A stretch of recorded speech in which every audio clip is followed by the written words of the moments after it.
நித்தன் மதலாய் கொடுமால் வினையகற்றும் குன்றே தடுமாறாது எண் 30 வாயும் என் சித்தத்தே நிற்க பண் உத்தமனே பரிந்து.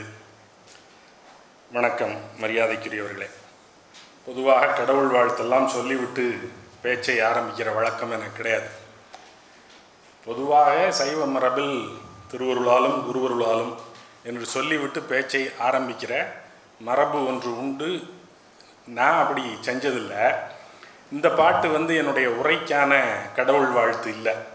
இந்த நெடுமால் திருமருகா நித்தன் மதலாய் கொடுமால் வினையகற்றும் குன்றே தடுமாறாது எண் 30 வாயும் என் சித்தத்தே நிற்க பண் உத்தமனே பரிந்து என்கிற இந்த கடவுள் வாழ்த்து திண்ணைப்பள்ளிக்கூடத்தில் படித்த பையன்கள் அன்றைய பாடத்தை தொடங்குவதற்கு முன்னால் இந்த பாட்டை சொல்லிவிட்டு அன்றைய பாடத்தை தொடங்குகிற வழக்கம் ஒன்று இருந்தது. இந்த பாட்டினுடைய வரி ஒன்று எண் 30 வாயும் என் சித்தத்தை நிற்க பண் உத்தமனே பரிந்து அப்படிங்கிறது. அந்த எண் 30 வாய் அப்படிங்கிறது இருக்குல்ல, அந்த எண்ணும் எழுத்தும் கண்ணன தகும்னு நம்ம சொல்லிக்கிட்டே இருக்கோம்ல. அப்போ எண் எழுத்துன்னு 2 இருக்குது. அதில் எண் ரொம்ப முக்கியமானது. எண் என்பது தான் அறிவு, எழுத்து என்பது அதிகாரத்தை சார்ந்தது. அதனால் எழுத்தறிவை பெறுவது என்பது அதிகாரத்தை நோக்கிய நகர்வு, எண்ணறிவை பெறுவது என்பதுதான் அறிவை நோக்கிய நகர்வு என்றும் கூட சொல்லுகிறார்கள். ஆகையினால் எண்ணை குறித்த அறிவை பெற்றுவிட வேண்டும் என்பது கட்டாயமாக இருக்கிறது. இந்த எண்ணில் 30 வாய் இலக்கம் அப்படின்னு இந்த பாட்டில் சொல்கிறான். எண் 30 வாய் இலக்கம்ங்கிறது என்னன்னு எனக்கு தெரியல. இந்த பழைய கணக்கு மரபுகள் கைவிட்டு போய்விட்டன. ஆனால் தேடி பார்த்ததில் கீழ்வாய் இலக்கம் மேல்வாய் இலக்கம் அப்படின்னு எண்ணை 2 வகையாக பிரிச்சுருக்காங்க. அதில் கீழ்வாய் இலக்கம்ங்கிறது 1க்கு கீழே இருக்கிறதெல்லாம் கீழ்வாய் இலக்கம். மைனஸ் நம்பர்ஸ் எல்லாம் மைனஸ் நம்பர்ஸ்ன்னு சொல்ல முடியாது. 1க்கு கீழே 1 அதாவது புள்ளி அப்படின்னு தொடங்குறது, அது ப்ளஸில் இருந்தாலும் அப்படி 1க்கு கீழே இருக்கிற மதிப்பீடுகள் எல்லாமே கீழ்வாய் இலக்கம் என்றும் 1க்கு மேலே இருக்கிறதெல்லாம் மேல்வாய் இலக்கம் என்றும் வைக்கப்பட்டு அதற்கான வாய்ப்பாடுகள் எல்லாம் சொல்லித்தரப்பட்டிருக்கின்றன. அப்போ 1 அப்படிங்கிற எண்ணை 320 சமபாகமாக்கி அதில் ஒரு பாகம் முந்திரி அப்படின்னு வைக்கிற காணி முந்திரி வாய்ப்பாடுன்னு ஒரு வாய்ப்பாடு சொல்லி கொடுத்துருக்காங்க.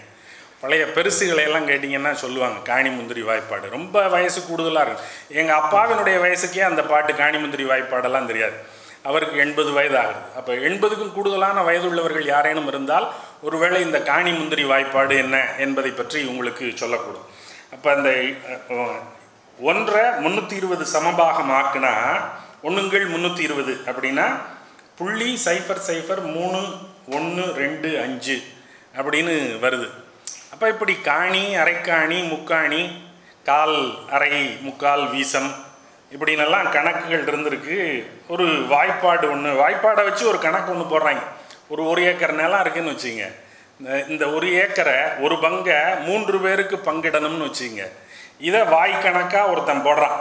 3 கா முக்கா மீதி கா, மும்மாகாணி முண்டாணி மீதி மாகாணி, 3 காணி முக்காணி மீதி அரமா, 3 காணி காணி அரைக்காணி மீதி அரைக்காணி, 3 1/2 மீதி அரை, 3 காலை அரைக்கா மீதி அரைக்கா, மும்முக்காணி அரைக்காணி முந்திரி மீதி முந்திரி, கீழ் முந்திரி 1க்கு இம்மி 21, 3 பேருக்கு 21, 3 21ன்னு கணக்கை முடிக்கிறான்.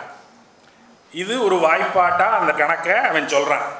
சொல்லிட்டு விடை சொல்கிறான். ஆக ஒருத்தன் பேருக்கு 1 3 பேருக்கு பங்கு பிரிக்கணும்னா இப்போ அவன் பிரித்து காட்டுறான்.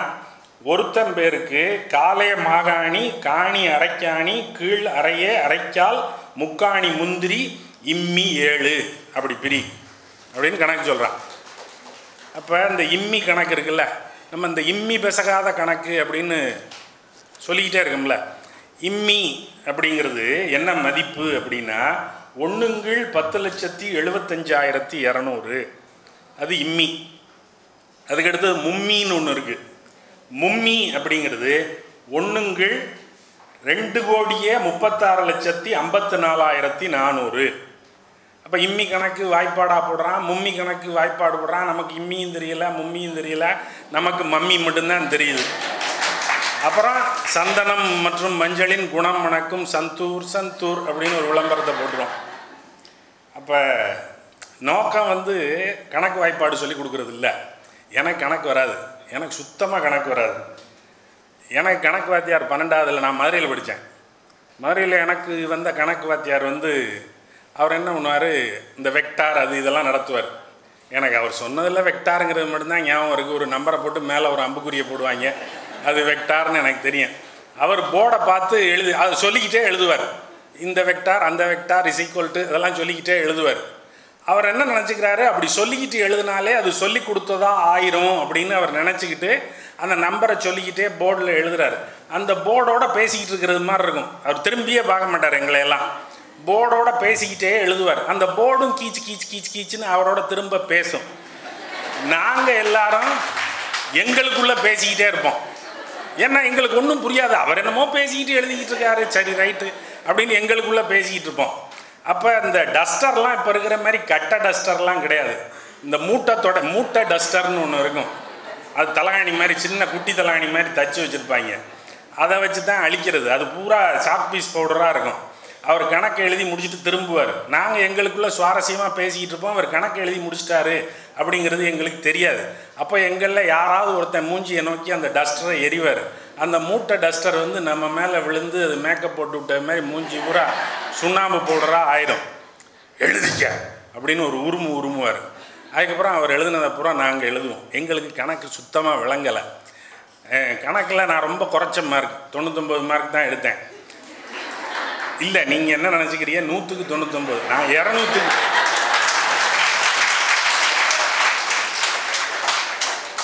200க்கே 99 தான் எடுத்தேன். அதாவது அது ஈசன் அறிஞ்சு போச்சு அப்படின்னு எங்கள் பக்கம் சொல்லுவாங்க. இதில் தப்பிச்சது ஈசன் அறிஞ்ச செயல் அப்படின்னு. அது மாதிரி எப்படியோ மிக்கி கணக்கில் ஒரு வழியாக பாஸ் ஆகி வந்துட்டேன்னு வச்சுங்க. எனக்கு விருப்பம் வந்து பொறியியலில் சேரணும் அப்படிங்கிறது தான். மார்க் இல்லை, அக்ரகேட்டே வரல, கணக்கில் கீழே விழுந்துருச்சு. ஃபிசிக்ஸ் ரொம்ப நல்லா மார்க்கு, கெமிஸ்ட்ரி நல்ல மார்க்கு, மற்ற சயின்ஸ் எல்லாத்துலேயும் நல்ல மார்க்கு, மேத்தமெட்டிக்ஸுக்கு காலவாரி விட்டுருச்சு. அப்போ என்ன செய்கிறதுன்னு தெரியல. நான் பொறியியல் சேரணும்னு விரும்பினேன். எங்கள் அப்பா சொன்னார், காசெல்லாம் கொடுத்து சேர்த்து விட மாட்டேன், சிபாரிசு பண்ணியும் சேர்த்து விட மாட்டேன். அவர் சிபாரிசு பண்ணால் சேர்த்துடலாம், எல்லாம் சேர்த்து விட மாட்டேன்ட்டார். உனக்கு என்ன, நீ அப்படின்னா நீ ஒழுங்காக படிச்சிருக்கணும், நீ படிக்கலை, அதனால் வேண்டாம் அப்படின்ட்டார். அப்புறம் சென்னைக்கு மாறினா சென்னையில் விவேகானந்தர் கல்லூரியில் பிஎஸ்சி ஃபிசிக்ஸ் படிக்கிறதுக்காக போட்டேன். ஏன்னா நான் வாங்கின மார்க்லேயே ஃபிசிக்ஸ் தான் ரொம்ப கூட, அதனால் ஃபிசிக்ஸுக்கு போட்டேன். அந்த அப்ளிகேஷனை பார்த்துட்டு எங்கள் அப்பா சொன்னார், இதில் ஃபிலாசபின்னு ஒரு படிப்பு இருக்குடா, அது படி அப்படின்னாரு. எனக்கு ஃபிலாசபிக்கு ஸ்பெல்லிங்கே தெரியாது. நான் தமிழ் மீடியத்தில் படித்தேன் மதுரையில். அதனால் எனக்கு ஃபிலாசபின்னா என்னன்னு தெரியாது, அதுக்கு என்ன ஸ்பெல்லிங்னு தெரியாது. அப்புறம் இல்லை அது உனக்கு வாழ்க்கைக்கு பயன்படும், உன்னை ஒரு சிந்திக்கக்கூடிய ஆளாக அது மாற்றும், அதனால் நீ ஃபிசிக்ஸ் படிக்கிறத விட ஃபிலாசபி படிக்கிறது நல்லது அப்படின்ட்டு அவர் எனக்கு சொன்னார். நீ ஃபிசிக்ஸ் படிச்சுட்டு மட்டும் என்ன சர் சிவி ராமனாவா ஆயிரப்போகிற? இல்லை, அப்புறம் என்ன, நீ பாட்டுக்கு போய் ஃபிலாசபியே படி அப்படின்னாரு. அப்புறம் ஃபிலாசபிக்கு போனேன். அதே காலேஜில், விவேகானந்தா காலேஜ், அங்கே தான் இப்போ வேலையும் பார்க்குறேன்னு வச்சுங்க. அங்கே போனால் அங்கே கணேசன் ஒரு முதல்வர் இருந்தார். அது வட்டமாக எல்லா துறை ஆசிரியர்களும் உட்கார்ந்துருப்பாங்க. அந்தந்த துறைக்குரிய மாணவரை, அவருடைய பெற்றோரை உள்ளே கூப்பிட்டு ஒரு இன்டர்வியூ மாதிரி அப்போ நடக்கும். இப்போ இன்டர்வியூலாம் கிடையாது, முன்னாடி ஒரு இன்டர்வியூ மாதிரி ஒன்று பண்ணுவாங்க. அப்போ என்னைய கூப்பிட்டாங்க. நான் அன்றைக்கி போட்டிருந்த சட்டை ஒரு இடக்கு முடக்கான சட்டை. அது வந்து இந்த இடத்துல சட்டைப்பைக்கு பதிலாக ஒரு பெண்ணினுடைய முகமும் அவளுடைய நீண்டு விரிந்த கூந்தலும் இருக்கும். அது சின்னதாக இருக்கும். அப்புறம் திரும்பினோம்னா முதுகு பக்கம் அதுவே ரொம்ப பெருசாக என்லார்ஜ்டு வெர்ஷன், முதுகு எறம்ப ஒரு பெண்ணினுடைய முகமும் முதுகு எறம்ப அந்த முடி வழியிறதும். இந்த சட்டை வெள்ளையில் ஒரு பிரமாதமான சட்டை, ரொம்ப ரசனையோடு தேர்ந்து அதை வாங்கி அதை போட்டுக்கிட்டு போயிருந்தேன். போனால் அவருக்கு சந்தேகம் வந்துருச்சு, பிரின்ஸ்பாலுக்கு. இவன் தேர மாட்டான், பொம்பளை படம் போட்டு வந்திருக்கேன் அப்படின்னு நினச்சிட்டு, நீ என்ன இந்த மாதிரி சட்டையெல்லாம் போட்டு வந்திருக்க அப்படின்னாரு. ரொம்ப எனக்கு பிடிச்ச சட்டை, அதனால் போட்டு வந்தேன் அப்படின்னா. ஃபிலாசபி படிக்க போகிற, சாமியெல்லாம் கும்பிடுவியா அப்படின்னாரு. கும்பிடுவேன் அப்படின்னு. அப்போ ஒரு சாமி பாட்டு சொல்லு, பாடு அப்படின்னாரு. பாடெல்லாம் வராது. இல்லை வர்றது வரைக்கும் பாடு அப்படின்னாரு. எங்கள் அப்பா இவன் கதை முடிஞ்சு அப்படின்னு நினச்சிட்டு உட்காந்துருக்கார் பக்கத்தில். நான் சில பாட்டுகள் தெரியும்ல, அதனால் பாடினேன். தோடுடைய செவியன் விடையேறியோர் தூவெண்மதி சூடி அப்படின்னு பாடினேன். அந்த பாட்டை முழுசாக பாடினேன். அப்புறம் எங்கள் துறையிலேருந்து ஒரு வாத்தியார் வருவார். இந்த நேர்காணலுக்கு துறையிலேருந்து ஒரு ஆசிரியரும் முதல்வரும் இருப்பான். அப்போ அவர் என்கிட்ட என்ன கேட்டார், ஒரு பாட்டுக்கு மொழி முக்கியமா இல்லை இசை முக்கியமா, நீ என்ன நினைக்கிற அப்படின்னாரு. பிரின்ஸிபால் சொன்னார், ஏங்க இது ரொம்ப முக்கியமா இப்போ இந்த பிரச்சனை. ஏதோ ஒரு பாட்டு பாட சொன்னான், பாடினா சரி முடிஞ்சு போச்சு. உங்களுக்கு ஆளே வரல, ஃபிலாசபியில் சேர்றதுக்கு ஒரு பயம் வரமாட்டேங்க. இவன் ஏதோ எக்கு தப்பா பொம்பளை சட்டை போட்டு வந்தாலும் தானாக அப்ளிகேஷன் போட்டு உள்ளுக்குள்ளே வந்துட்டான்.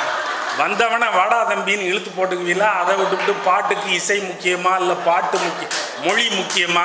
என்ன நீங்கள் பெரிய வைரமுத்து, இவன் பெரிய இளையராஜாவா? போங்கப்பா, நாட்டில் 1008 பிரச்சனை இருக்குது, இதை ஒரு பிரச்சனைன்னு எடுத்து வச்சு பேசிக்கிட்டு இருக்கியா? ஆள் வந்தால் சேர்த்துக்கிட்டு போயா அப்படின்ட்டார். அப்புறம் சேர்த்துட்டாங்க. எனக்கு பயந்து வந்துருச்சு. என்னடான்னா, எக்கனாமிக்ஸுக்கு வந்தவன்ட்ட அவன் ஏதோ ஒரு தியரி சொல்லுங்கிறான், மேத்தமேட்டிக்ஸுக்கு வந்தவன்ட்ட ஏதோ ஒரு ஃபார்முலா சொல்லுங்கிறான், நம்ம ஃபிலாசபி படிக்கிறேன்னு வந்தால் நம்மளை பாட்டு பாடு சாமி பாட்டு அப்படிங்கிறான். அப்போ இது விவகாரமான சாமியார் படிப்பில் நம்மளை கொண்டு போய் சேர்த்து விட்டாங்க போல இருக்கு அப்படின்னு பயந்து, அப்போ இந்த ரணகளத்துலையும் எனக்கு ஒரு கிளுகிழுப்பு இருந்துச்சு. என்ன அப்படின்னா, இதில் கணக்கு கிடையாது, ஃபிலாசபியில் கணக்கு கிடையாது. தப்சம்டா, 3 வருஷத்துக்கு ஒரு தொந்தரவும் இல்லை, ரைட், நிம்மதியாக படிப்போம் அப்படின்னு சேர்ந்தேன். அதனால் இந்த கணக்கு இம்மி மும்மி எல்லாம் சொன்னது எனக்கு கணக்கு தெரியும்னு காட்டுறதுக்கெல்லாம் இல்லை, எனக்கு கணக்கு தெரியாது, இப்படியெல்லாம் இருந்துச்சு அப்படிங்கிறதுக்காக காட்டினேன். அப்போ இந்த கணக்கை தினசரி பயலுக சொல்லிக்கிட்டே இருந்திருக்காங்க இந்த ஏட்டு பள்ளிக்கூடங்களில். ஏன்னா கணக்கு தேர்ச்சி என்பது அறிவு தேர்ச்சிக்கு முதன்மையானது என்று கருதப்பட்டிருந்திருக்கிறது. சிவசுப்ரமணியம் ஒரு உதாரணம் ஒன்று சொல்லுவார். ஒரு கப்பல் தோணி செய்கிற ஆசாரி, 80 லட்சம் ரூபாய் மதிப்புள்ள ஒரு தோணியை கட்டுகிற ஒரு ஆசாரி, அவருக்கு எழுத படிக்க தெரியாது. 80 லட்சம் ரூபாய் மதிப்புள்ள ஒரு தோணியை கட்டுவதற்கு காசு கணக்கு போடணும், பொருள் கணக்கு போடணும், நீளம் கணக்கு போடணும், எல்லாவற்றுக்கும் எண் கணக்குகள் வேண்டி இருக்கிறது. எல்லா கணக்குகளையும் அவர் மனப்பாடமாக சொல்லுகிறார், தெளிவாக சொல்லுகிறார், கச்சிதமாக சொல்லுகிறார். ஆனால் அவருக்கு எழுத படிக்க தெரியாது. அதனால் எண் என்பது ரொம்ப முக்கியமானது, முதன்மையானது. எண் என்பது வெறும் எண்கள் மட்டுமல்ல, நம்பர்ஸ் மட்டுமல்ல, எண் என்பது எண்ணுதலும் கூட. டு திங்க், அதுவும் இல்லையா எண் அப்படிங்கிறது, எண்ணுதல், எண்ணம் அப்படிங்கிறதெல்லாம் இருக்கு இல்லையா? அதனால் அது ரொம்ப முதன்மையானது என்று கருதப்படுகிறது. ஆனாலும் அதுக்காக தினமும் பயகளை பூரா உட்கார வச்சு சொல்லு ஒரு ஒன்று ஒரு தம்பேருக்கு 1 அப்படின்னு வாய்ப்பாடு சொல்லிக்கிட்டே இருந்தா இது நமக்கு எளிமையான வாய்ப்பாடு, 1ஆம் வாய்ப்பாடு. இம்மி மும்மியெல்லாம் சொன்னால் அவன் என்ன கதிக்கு ஆளாவான். அதனால் அவன் ரொம்ப நொந்து போய் இந்த கடவுள் வாழ்த்து பாட்டு இருக்குல்ல, நெடுமால் திருமருகா நித்தன் மதலாய் கொடுமால் வினையகற்றும் குன்றே, இந்த பாட்டை உல்ட்டா பண்ணிட்டாங்க பயலுக. உல்ட்டா பண்ணி அவன் ஒரு பாட்டு பண்ணுறான், நெடுமால் திருமருகா, அதே வரி தான், வரி மட்டும், அப்புறம் பூரா மாற்றிட்டான்.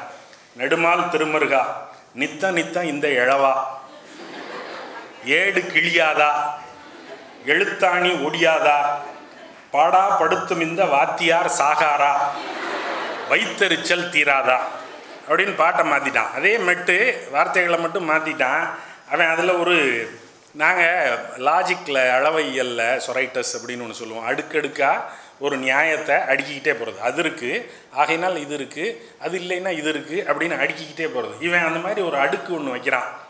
இந்த துயரத்துலேருந்து நம்ம வெளியில் வரணும்னா என்ன செய்யணும்? அப்போ ஏடு வச்சு படிக்கிற பழக்கம் இருந்திருக்கு இல்லையா, எழுத்தாணி. ஏடு கிழிஞ்சு போச்சுன்னா வாத்தியார் எதை வச்சு பாடம் சொல்லி கொடுப்பாரு, அவ்வளோதான், முடிஞ்சு போச்சு.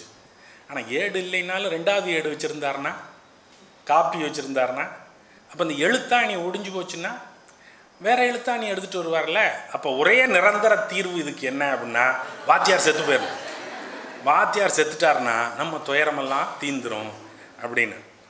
காட் இஸ் டெட் அப்படின்னு நீட்ஷே அப்படிங்கிற அறிஞன் சொல்கிறான், ஜெர்மானிய அறிஞன். God is dead and man is free.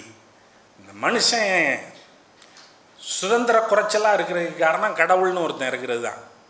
கடவுள்னு ஒருத்தனை காட்டி கண்ணை நோண்டிடுவார், மூக்கு அறுத்துவிடுவார், காதை கிழிச்சு விடுவார் அப்படின்னு சொல்லி சொல்லி பயமுறுத்தியே மனிதனை சுதந்திரம் இல்லாதவனாக ஆக்கி வைத்திருக்கிறார்கள் மதவாதிகள். ஆகையினால் மனிதன் எப்போது பிழைப்பான் என்றால் கடவுள் செத்து விட்டால் மனிதன் பிழைப்பான். அப்போ காட் இஸ் டெட் அப்படின்னு அவன் ஒன்று சொல்கிறான். நம்ம பயலையை கண்டுபிடிக்கிறாங்க, வாத்தியார் is dead and the student is free அப்படின்னு அதை தலைகீழாக்கம் செய்கிறான். இப்போ நமக்கு இயல்பாக அந்த இடத்துல ஒரு கேள்வி வரும், இதையெல்லாம் ஏங்க படிக்கணும்? இந்த இம்மி மும்மி இதெல்லாம் ஏன் படிக்கணும்? இதனால் எனக்கு என்ன பயன்? இவ்வளவு கற்று எனக்கு கலித்தொகை தெரியும், சங்க பாடல்கள் தெரியும், பாரதியார் தெரியும், அது தெரியும், இது தெரியும், சரி என்ன பயன் அப்படின்னு ஒரு கேள்வி வருது இல்லையா? கேள்வி வரும்போது தேவையில்லை, நீங்கள் பிழைக்கிறதுக்கு உங்களுக்கு சில கலைகள் வேணும், சில தொழில்நுட்பங்கள் உங்களுக்கு தெரியணும். இந்த நுட்பங்களை ஸ்கில்ஸை நீங்கள் டெவலப் பண்ணிக்கிட்டீங்கன்னா போதுமானது. அதற்கு கூடுதல் ஒன்றும் படிக்க தேவையில்லை. பள்ளிக்கூடத்தை விட்டு வெளியேறி விடுங்கள். நீங்கள் பள்ளிக்கூடத்திற்கு வாருங்கள், அந்த ஸ்கில்ஸை எல்லாம் பெறுங்க. அதை பெற்றுட்டிங்கன்னா அதோடு அத்து விட்டு வெளியே போயிருங்க அப்படின்னு சொல்கிறான். இதுக்கு புதிய கல்விக் கொள்கை அப்படின்னு பேர் வச்சுருக்கான், நியூ எஜுகேஷன் பாலிசி, NEP.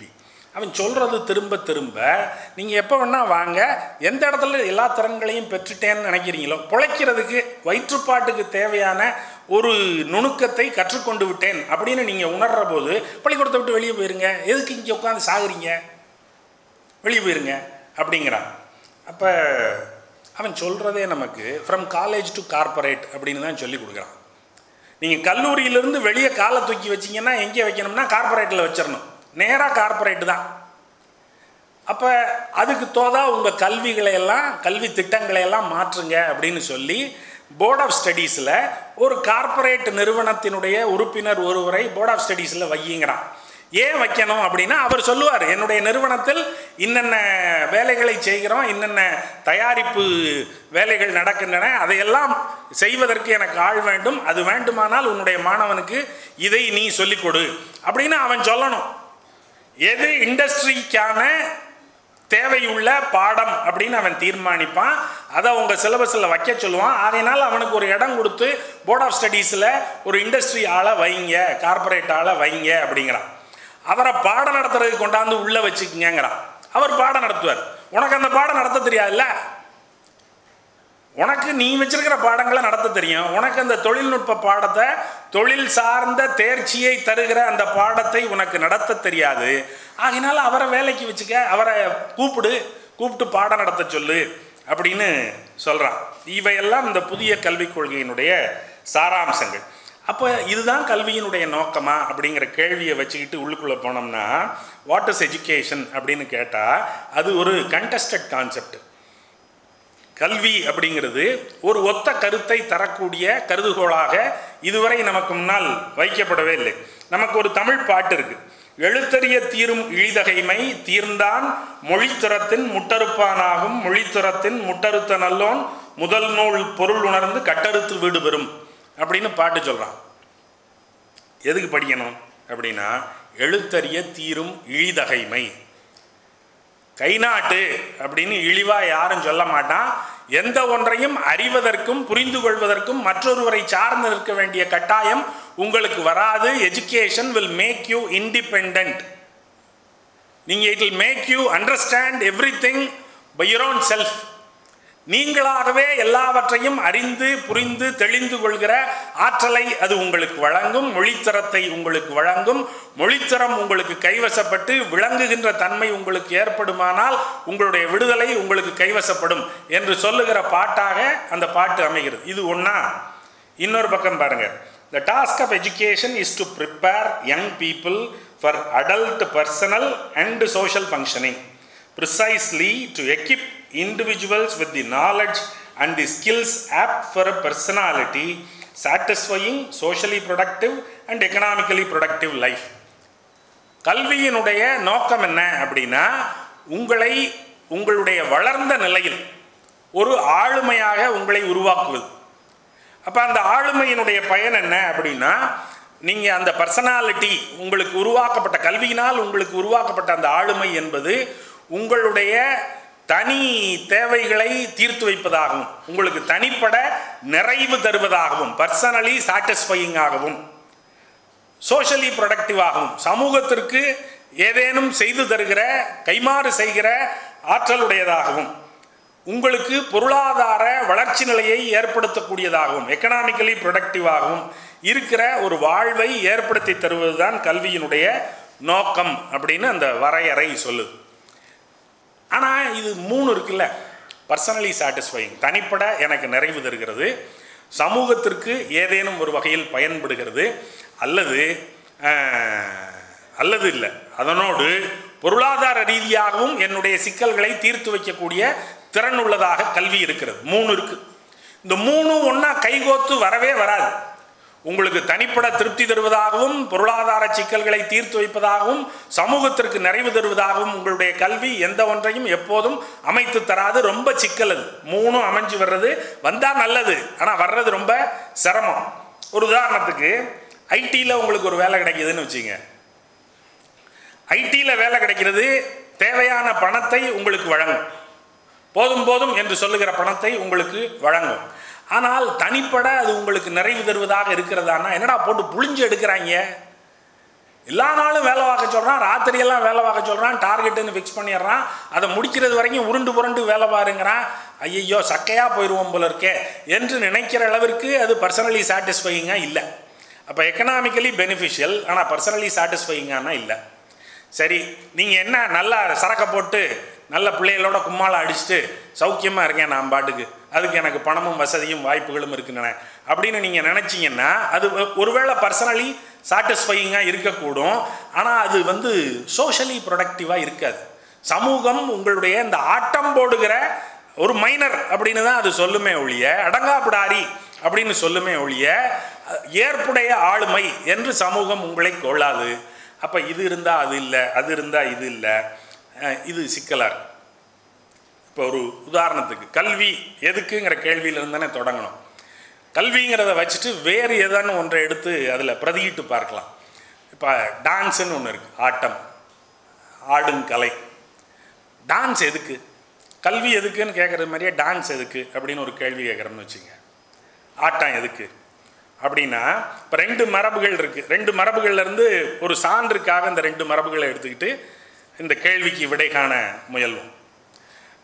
ஒரு மரபு சைவம், இன்னொரு மரபு பௌத்தம். ஆட்டம் எதுக்கு அப்படின்னு கேட்டால் பௌத்த மரபு சொல்லும், ஆட்டமெல்லாம் வேண்டாம், ஆடுங்கலை தேவையில்லை. ஏனென்றால் ஆடுங்கலையில் நீங்கள் லயித்து போய் உங்களுடைய அறிவை இழப்பீர்கள். உங்களுடைய அறிவை இழந்தால் அறிவைத்தான் தேடி தேடி வாழ்க்கை முழுவதும் தொகுக்கிறோம். அடிப்படை நோக்கமே அறிவை தொகுத்தலும், தொகுத்த அறிவின் வழியாக நம்முடைய விடுதலையை தேடுதலும் தான். ஆனால் நீங்கள் ஆட்டம் மாதிரியான ஒரு நளின கலையில் ஈடுபட்டு உங்களை இழக்கும் போது, தன்னை மறக்கும் போது உங்களுடைய தொகுத்த அறிவை நீங்கள் காணாமல் அடித்து விடுகிறீர்கள். தொகுத்த அறிவை காணாமல் அடிக்கிற ஒரு கலையை நீங்கள் ஏன் நயக்க வேண்டும்? அதனால் ஆட்டமெல்லாம் வேண்டாம், அது உங்களை கொலாப்ஸ் பண்ணிடும், உங்களுடைய இறுதி இலக்கை அடைய முடியாமல் தடுத்து விடும். அதனால் ஆட்டம் வேண்டாம் அப்படிங்கிறான். இதே கேள்வியை சைவத்துக்கிட்ட போய் கேட்டிங்கன்னா, ஆட்டமெல்லாம் வேணுங்க, நம்ம சாமியே ஆட்டம் போடுறவர் தான் நடராஜர், அவர் ஆடிக்கிட்டே தான் இருக்கார், அதனால் ஆட்டம் வேணும். ஏன் வேணும் அப்படின்னா, ஆட்டம் என்பது சில நுட்பமான உணர்வுகளை, கருத்துக்களை குறியீட்டு மொழியில் கடத்துவதற்கு பயன்படுகிறது. இப்போ அந்த நடராஜர் ஆடுற அந்த பாவனை இருக்கு இல்லையா, இப்படி கையை இந்த ஒரு விரல் மட்டும் இப்படி நீங்கி இருக்கும், நடராஜர் ஆடி இந்த கால் இப்படி தூக்கி இருக்கு இல்லையா, இப்படி தூக்குன காலை நோக்கி இப்படி காட்டிக்கிட்டு இருப்பார். அந்த ஒரு ஆட்காட்டி விரல் அந்த தூக்கிய பாதத்தை காட்டியவாறு நீங்கி இருக்கும். பல சமயங்கள் இந்த வார்ப்புகளில் செய்கிற நடராஜர் பொம்மைகள் எல்லாம் மொன்னையாக இருக்கும், கை இப்படி இருக்கும். அப்படி இருக்கிற நடராஜர் பொம்மை நல்ல பொம்மை இல்லை. இந்த ஒரு விரல் நீங்கி அந்த தூக்கிய பாதத்தை காட்டுகிற அந்த பொம்மை தான் நல்ல பொம்மை. அப்போ இந்த குறியீடு இருக்குல்ல, எல்லாத்தையும் நான் பார்த்துக்கிறேன், நீ சேர வேண்டிய இடம் இதுதான் அப்படின்னு சுட்டி காட்டுற அந்த சைவ சித்தாந்த மரபு மொத்தத்தையும் அவருடைய கையில் உடுக்கை இருக்குது, உடுக்கையின் வழியாக உடுக்கையை அடிக்கும்போது உலகம் தோன்றுகிற உலகத்தை இந்த பக்கத்து கையில் இருக்கிற தீயில் இட்டு அழிக்கும்போது உலகம் அழிகிறது. பிறகு இந்த கையின் வழியாக உங்களை அவர் காக்கிறார். பிறகு நீ சேர வேண்டிய இடம் எது என்று உங்களுடைய டெஸ்டினேஷனையும் காட்டுறாரு. அப்படின்னு ஒரு சிம்பாலிக்காக ஒட்டுமொத்த சைவ சித்தாந்தம் அப்படிங்கிற ஒரு தத்துவ கருத்தியலை ஒரு ஆடுகிற பொம்மையின் வழியாக காட்டிவிட முடியும். ஆகையினால் ஆட்டம் வேணும் ஒன்று. ரெண்டாவது, ஆட்டம் என்பது தனிப்பட எனக்கு நிறைவு தருவதாக இருக்கிறது. எதிரில் பார்க்கிறவர்களுக்கு நிறைவு தருவதாக இருக்கலாம், ஒருவேளை தராவிட்டாலும் எனக்கு அது நிறைவு தருவதாக இருக்கிறது, எனக்கு மகிழ்ச்சி அளிக்கிறது. நான் ஆடுவது என்பது எனக்கு மகிழ்ச்சி அளிக்கிறது, பர்சனலி சாட்டிஸ்ஃபையிங். ஆகையினால் ஆட்டம் வேணும். மூணாவது, ஆட்டம் என்பது அது ஒரு அங்கீகரிக்கப்பட்ட கலையாகிவிட்ட நிலையில் எனக்கு புகழும் அங்கீகாரமும் எளிதான பணமும் கிடைப்பதற்கு அது உறுதுணையாக இருக்கிறது. அப்போ எனக்கு புகழ் கிடைக்கும், பணம் கிடைக்கும், அங்கீகாரம் கிடைக்கும் அப்படின்னா ஆட்டத்தை நான் ஏன் விடணும்? இப்போ 3 காரணங்களுக்காக ஆட்டம் வேண்டும் என்று சைவ மரபு சொல்லுது.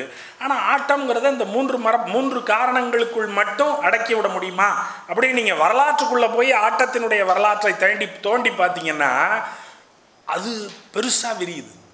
இங்கே சொல்கிற இந்த வரையறைகளுக்குள்ளேலாம் எதுவுமே அடங்கலை.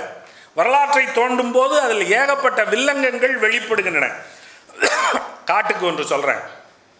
14ஆம் நூற்றாண்டில் 1300 சில்லறையில் சென்னைக்கு பக்கத்தில் இருக்கிற திருவொற்றியூர் கோயிலில் ஒரு வேலை நிறுத்தம் நடந்தது. நமக்கு தெரிய இங்கே தமிழ்நாட்டு பகுதியில் நடந்த பெரிய வேலை நிறுத்தம் என்பது தூத்துக்குடி கோரல் ஆலை வேலை நிறுத்தம், வஉசியினால் முன்னெடுத்து நடத்தப்பட்ட வேலை நிறுத்தம். பிறகு பின்னி ஆலை வேலை நிறுத்தம்லாம் பின்னாடி, ரொம்ப வஉசி முன்னெடுத்த வேலை நிறுத்தம் முதல்ல. ஆனால் ரொம்ப காலம் முன்னாடியே திருவொற்றியூர் கோயிலில் ஒரு வேலை நிறுத்தம் நடந்தது. அந்த வேலை நிறுத்தத்தை செய்தவர்கள் யார் அப்படின்னா, அந்த கோயிலில் பணி செய்த பதியிலார், தேவரடியார், இடபத்தளியிலார் அப்படிங்கிற பெண்கள். இவர்கள் யார்? இவர்கள் கோயிலுக்குள்ள என்ன செய்கிறார்கள் அப்படின்னா, கோயிலுக்குள்ள சில ஆட்கள் வேலை செய்கிறாங்க. அந்த கோயிலில் வேலை செய்தவர்கள் சிவபிராமணர் என்று சொல்லப்படுகிற அர்ச்சகர்கள். பிறகு அது வழக்கமான பிராமணர்களில் சிவன் கோயிலில் அர்ச்சனை செய்கிறவர்களுக்கு சிவாச்சாரியார்கள், சிவபிராமணர் அப்படின்னு பேர். பிறகு கணக்கர்கள், கணக்கு எழுதுகிறவர், அந்த கோயிலுக்கான வரவு செலவுகள், அதற்காக விடப்பட்ட நிபந்தங்கள் இவற்றையெல்லாம் கணக்கில் வைத்து வரவு செலவு எழுதுகிறவர். பிறகு அணுக்கர்கள் என்று சொல்லப்படுகிற அந்த கோயிலுக்கான பாதுகாப்பு படையினர். இவர்கள் மூவரையும் விட்டால் மீதி எல்லாரும் பெண்கள். அவர்கள் யார் என்றால் பதியிலார், தேவரடியார், இடபத்தளியிலார் அப்படிங்கிற 3 வகையினர். இவர்கள் யார் அப்படின்னா, பதியிலார் என்பவர்கள் இறைவனையே தன்னுடைய கணவனாக ஏற்றுக்கொண்டு தனக்கென்று தனி கணவனை தேடிக்கொள்ளாதவர்கள். ஆகையினால் அவர்கள் பதி இலார், புருஷன் இல்லாதவங்க, கல்யாணம் செஞ்சுக்கல, தன்னை கோயிலுக்கே அர்ப்பணித்து கொண்டு விட்டவர்கள். அவர்கள் ஆடுவார்கள், ஆட்டத்தில் தேர்ச்சி பெற்றவர்கள், பதியிலார். 2வது வகை தேவரடியார். அவர்களும் தேவனுக்கே தன்னை அடியாராக கருதி கொண்டு கோயில் பணிக்குள் வந்து விட்டவர்கள். பதியிலாருக்கும் தேவரடியாருக்கும் என்ன வேறுபாடு அப்படின்னா, பதியிலார் கல்யாணம் செய்து கொள்ள முடியாது, ஏனென்றால் அவர்கள் இறைவனையே தன்னுடைய கணவனாக வரித்து கொண்டவர்கள். ஆனால் தேவரடியார்கள் என்பவர்கள் திருமணம் செய்து கொள்ளலாம், செய்து கொண்டு கோயில் பணிக்கு தங்களை அர்ப்பணித்து அங்கே இருந்து கோயில் பணிகளை நடத்தலாம். 3வதாக இருக்கிற இடபத்தளியிலார் என்பவர்கள் இன்னும் குறைந்த நிலையினர். அவர்கள் எல்லாருக்கும் நெஞ்சில் ரிஷபத்தினுடைய, அதாவது நந்தியினுடைய சின்னம், முத்துரை பொறிக்கப்பட்டிருக்கும். நந்தி சின்னம் மார்பில் பொறிக்கப்பட்டிருந்தா இடபத்தளியிலார். நந்திக்கு ரிஷபம்னு சம்ஸ்கிருதத்தில் பேர், தமிழில் அதை ஷா சொல்கிறது இல்லைங்கிறதுனால டா போட்டு இடபம் அப்படின்னு சொல்கிறான். இடபத்தளியிலார். நெஞ்சில் நந்தி முத்துரை குத்தி இருந்தா, முத்துரை எப்படி குத்துவாங்க, மாட்டுக்கு சூடு வைக்கிற மாதிரி சூடு வச்சுருவான். நந்தி படம் போட்ட அதை காய்ச்சி அதை நெஞ்சில் வச்சுருவான். வச்சா நெஞ்சில் நந்தி முத்துரை சுமந்தவர்கள் இடபத்தளியிலார். அதுவே நெஞ்சில் இங்கிட்டு சங்கும் இங்கிட்டு சக்கரமும் இருந்துச்சுன்னா அவர்கள் பெருமாள் கோயிலில் தங்களை அர்ப்பணித்து கொண்டவர்கள். அவர்களுக்கு ஸ்ரீ வைணவ மாணிக்கம் அப்படின்னு பேர். இவர்களெல்லாம் தங்களை அடிமை நிலையில் அர்ப்பணித்து கொண்டவர்கள். இவர்களுக்குள்ள பிரச்சனை வருகிறது. அதனால் இவர்கள் வேலை நிறுத்தம் செய்கிறார்கள். என்ன பிரச்சனை இவர்களுக்குள்ள அப்படின்னா, எந்த சன்னதியில் யார் ஆடுறது? இடபத்தளியிலார் என்பவர்கள் பாடுவார்கள், தேவரடியாரும் பதியிலாரும் ஆடுவார்கள். இப்போ பிரச்சனை என்ன? அது போக சில வேலைகள்லாம் இருக்குது அவர்களுக்கு. அவர்கள் தான் அந்த பூத்தட்டை ஏந்தி கொண்டு வர வேண்டும். சாமியை தூக்கிக்கிட்டு வெளியில் ஊர்வலம் போனால் பூத்தட்டு தூக்கிட்டு வர்றது, திருநீற்று தட்டு தூக்கிட்டு வர்றது, அதுக்கப்புறம் திருக்காப்பு கழித்தல் அப்படின்னு ஒன்று இருக்குது. சாமி வெளியில் வரும்போது பல்வேறு ஆட்கள் பார்க்கிறார்கள் இல்லையா, பார்க்கும்போது கண்ணேறு படும் இல்லையா. நம்ம வீட்டில எல்லாம் கண்ணேறு பட்டால் அப்படி ஒரு சொடக்கு குடிச்சா முடிஞ்சு போயிடும். அல்லது ஒரு கற்பூரத்தை சுற்றி இங்கிட்டு துப்பு, இங்கிட்டு சுற்றி துப்பு அப்படின்னு சொல்லி அதை கொண்டு போய் வீதியில் வச்சு கொளுத்தி வச்சுட்டு வந்துட்டா தீந்து வச்சு, அல்லது உப்பையும் மிளகாயும் எடுத்து சுற்றிட்டு அதை அடுப்புக்குள்ளே போட்டால் முடிஞ்சு வச்சு. இப்போ கேஸ் அடுப்பு அதை போட முடியாது, முந்தி கறி அடுப்பு இருந்துச்சு போட்டால், இப்போ போட முடியாது. அப்போ இங்கே சாமிக்கு கண்ணேறுபடும்ல, நமக்கு வியப்பாக இருக்குல்ல, சாமிக்கு எப்படா கண்ணேறுபடும்? மனுஷனுக்கு கண்ணேறுபடும்னு நினைக்கிறான், கண்ணு பட்டுருச்சு. சாமிக்கு எப்படி கண்ணேறுபடும் அப்படின்னா, சாமி மனுஷன் தானே, சாமி மனுஷன் மாதிரி தான். நீங்கள் இங்கே சாமியை கும்பிடுற வழிமுறைகள் எல்லாமே ஒரு விருந்தினனாகிய மனுஷனை வரவேற்று சாமி கும்பிடுறது மாதிரி தான் சாமி கும்பிட்டுருக்கான். நீங்கள் உங்கள் வீட்டுக்கு விருந்தாளி வந்தால் என்ன பண்ணுவீங்க? வாங்க கொஞ்சம் தண்ணி குடிங்க, காலை கழுவிக்கிங்க, அப்புறம் முகத்தை கழுவிக்கிங்க, துண்டு வச்சுக்கிங்க அப்படின்னு சொல்லிவிட்டு அவருக்கு ஒரு படையலை போட்டு சாப்பாட்டை போட்டு வெத்தலை பாக்கு கொடுத்து பழம் கொடுத்து அடிக்கடி வந்து போய்கிட்டுருங்க, போயிட்டு வாங்க அப்படின்னு சொல்லி நம்ம அனுப்பிச்சிட்றோம் இல்லையா? அது மாதிரி தான் கடவுளையும் வாங்க இந்த உருவத்துக்குள்ளே உட்காருங்க அப்படின்னா அவர் அந்த உருவத்துக்குள்ளே இறங்குவார். அதுக்கு ஆவாகனம். அதுக்கு பிறகு அவரை குளிப்பாட்டி அவருக்கு தொடச்சி விட்டு அவருக்கு வேட்டி கட்டி விட்டு அல்லது சேலை கட்டி விட்டு பொட்டு வச்சு நல்லா இருக்கா முகம் அப்படின்னு கண்ணாடி காட்டி, அதுக்கப்புறம் வேர்க்குதே அப்படின்னு கவரி வீசி, அதற்கு பிறகு படையலை போட்டு சாப்பிடுங்க அப்படின்னு வச்சு, அதற்கு பிறகு வெத்தலை வாக்கு கொடுத்து தேங்காய் உடைச்சி பழம் கொடுத்து போயிட்டு வாங்க, அடுத்த தரம் கூப்பிடும்போது தட்டாமல் வந்துடுங்க அப்படின்னு வழி அனுப்பி வைக்கிற மாதிரி தான் சாமி கும்பிட்றான். இந்த வேலையை நான் மட்டும்தான் செய்வேன்னு உள்ளே போய் ஒருத்தன் உட்காந்துட்டு இருக்கான், உனக்கெல்லாம் அது தெரியாதுறாங்கிறான். நாங்கள் பிறந்ததுலேருந்து இந்த வேலையெல்லாம் செஞ்சுக்கிட்டு இருக்கோம்டா. எத்தனை பேரை எங்கள் வீட்டுக்குள்ளே வரவேற்றிருக்கோம், எத்தனை பேருக்கு விருந்து கொடுத்துருக்கோம், எவ்வளோ வேலை செஞ்சுருக்கான், உனக்கு இதெல்லாம் தெரியாது, நான் மட்டும்தான் செய்வேன்னு நீ ஏன் சொல்கிற? சரி, இது ஒரு பக்கம் இருக்கட்டும்.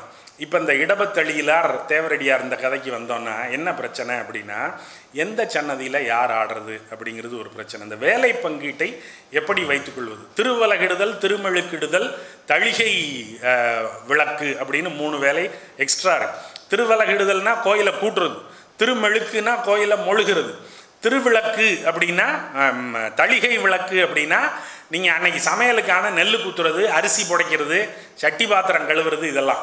அப்போ இந்த வேலைகள் எல்லாவற்றையும் இவர்கள் பங்கிட்டு கொண்டு செய்ய வேண்டும். பதியிலார் என்ன சொல்லுகிறார்கள்? நாங்கள் ஆடுகிறவர்கள் ஆடுவோம். தேவரடியார் என்ன சொல்லுகிறார்கள்? நாங்கள் ஆடுகிறவர்கள் ஆடுவோம். அப்போ இவர்கள் இருவருக்குள் என்ன பிரச்சனைனா, எந்த சன்னதியில் யார் ஆடுறது, பெரிய சன்னதியில் யார் ஆடுறது அப்படிங்கிறது. அதுக்கு அடுத்தபடியாக வந்தால் இவங்க கீழே இருக்கிற இடபத்தளியிலார் இவர்கள் ஆடும்போது அவர்கள் பாடுவார்கள். அவர்கள் என்ன சொல்லுகிறார்கள்? நாங்கள் பாடுவோம். நாங்கள் ஏன் கோயிலை கூட்ட வேண்டும், மெழுக வேண்டும், நெல் குத்த வேண்டும்? நல்லா மாடு மாதிரி செய்கிற வேலையெல்லாம் எங்கள்கிட்ட விட்டு நீங்கள் 2 பேரும் சொகுசாக இருப்பீங்களோ? செஞ்சால் எல்லாரும் சேர்ந்து செய்வோம். அப்போ இதில் பதியிலாருக்கு 30 கலம் நெல், தேவரடியாருக்கு ஒரு நாளைக்கு 1 நாளி சோறு, இடபத்தளியிலாருக்கு என்ன கொடுத்தார்கள் என்று பதிவில் இல்லை. இப்போ இதில் ஒரு வரிசை முறை வேறு இருக்குது. வேலை குறைச்சி செய்கிறவர்களுக்கு 30 கலம் நெல், வேலை கூடுதலாக செய்கிறவர்களுக்கு 1 நாளி சோறு, அதை விட கூடுதலாக செய்கிறவர்களுக்கு எவ்வளவு என்று கணக்கு தெரியவில்லை. அப்போ இது முறையில்லை என்று இவர்கள் ஒரு வேலை நிறுத்தத்தில் ஈடுபடுகிறார்கள். அப்போது விஜயநகர பேரரசு இருக்கிறது. குமார கம்பனர் என்பவர் தன்னுடைய பிரதிநிதியை விட்டு, அப்போ நீங்கள் பார்க்கணும், அப்போவும் கோயில் அறநிலையத்துறைக்கு கீழே தான் இருந்திருக்கு. கோயில் எப்போதுமே அரசாங்கத்தினுடைய கட்டுப்பாட்டுக்குள்ளே தான் இருந்திருக்கு. அது எப்போதும் தனியாரினுடைய கட்டுப்பாட்டுக்குள் இருக்கவே இல்லை. தனியாரை நியமித்து நீங்கள் உங்கள் சௌரியத்திற்கு கோயிலை என்ன வேண்டுமானாலும் செய்து கொள்ளுங்கள் என்று யாரும் கோயிலை ஒப்படைத்து விடவில்லை. கோயிலுக்குள் பிரச்சனை வருகிறது என்றால் அரசனுடைய பிரதிநிதி வந்துதான் அந்த பிரச்சனையை தீர்த்து வைக்கிறார். இப்போது கோயிலுக்குள் பிரச்சனை வருகிறது என்று அரசு அதற்குள் நுழைந்தால் நீயே வர்ற அப்படின்னு மேலே போய் உத்தரவு வாங்கிட்டு வந்துடுறான்.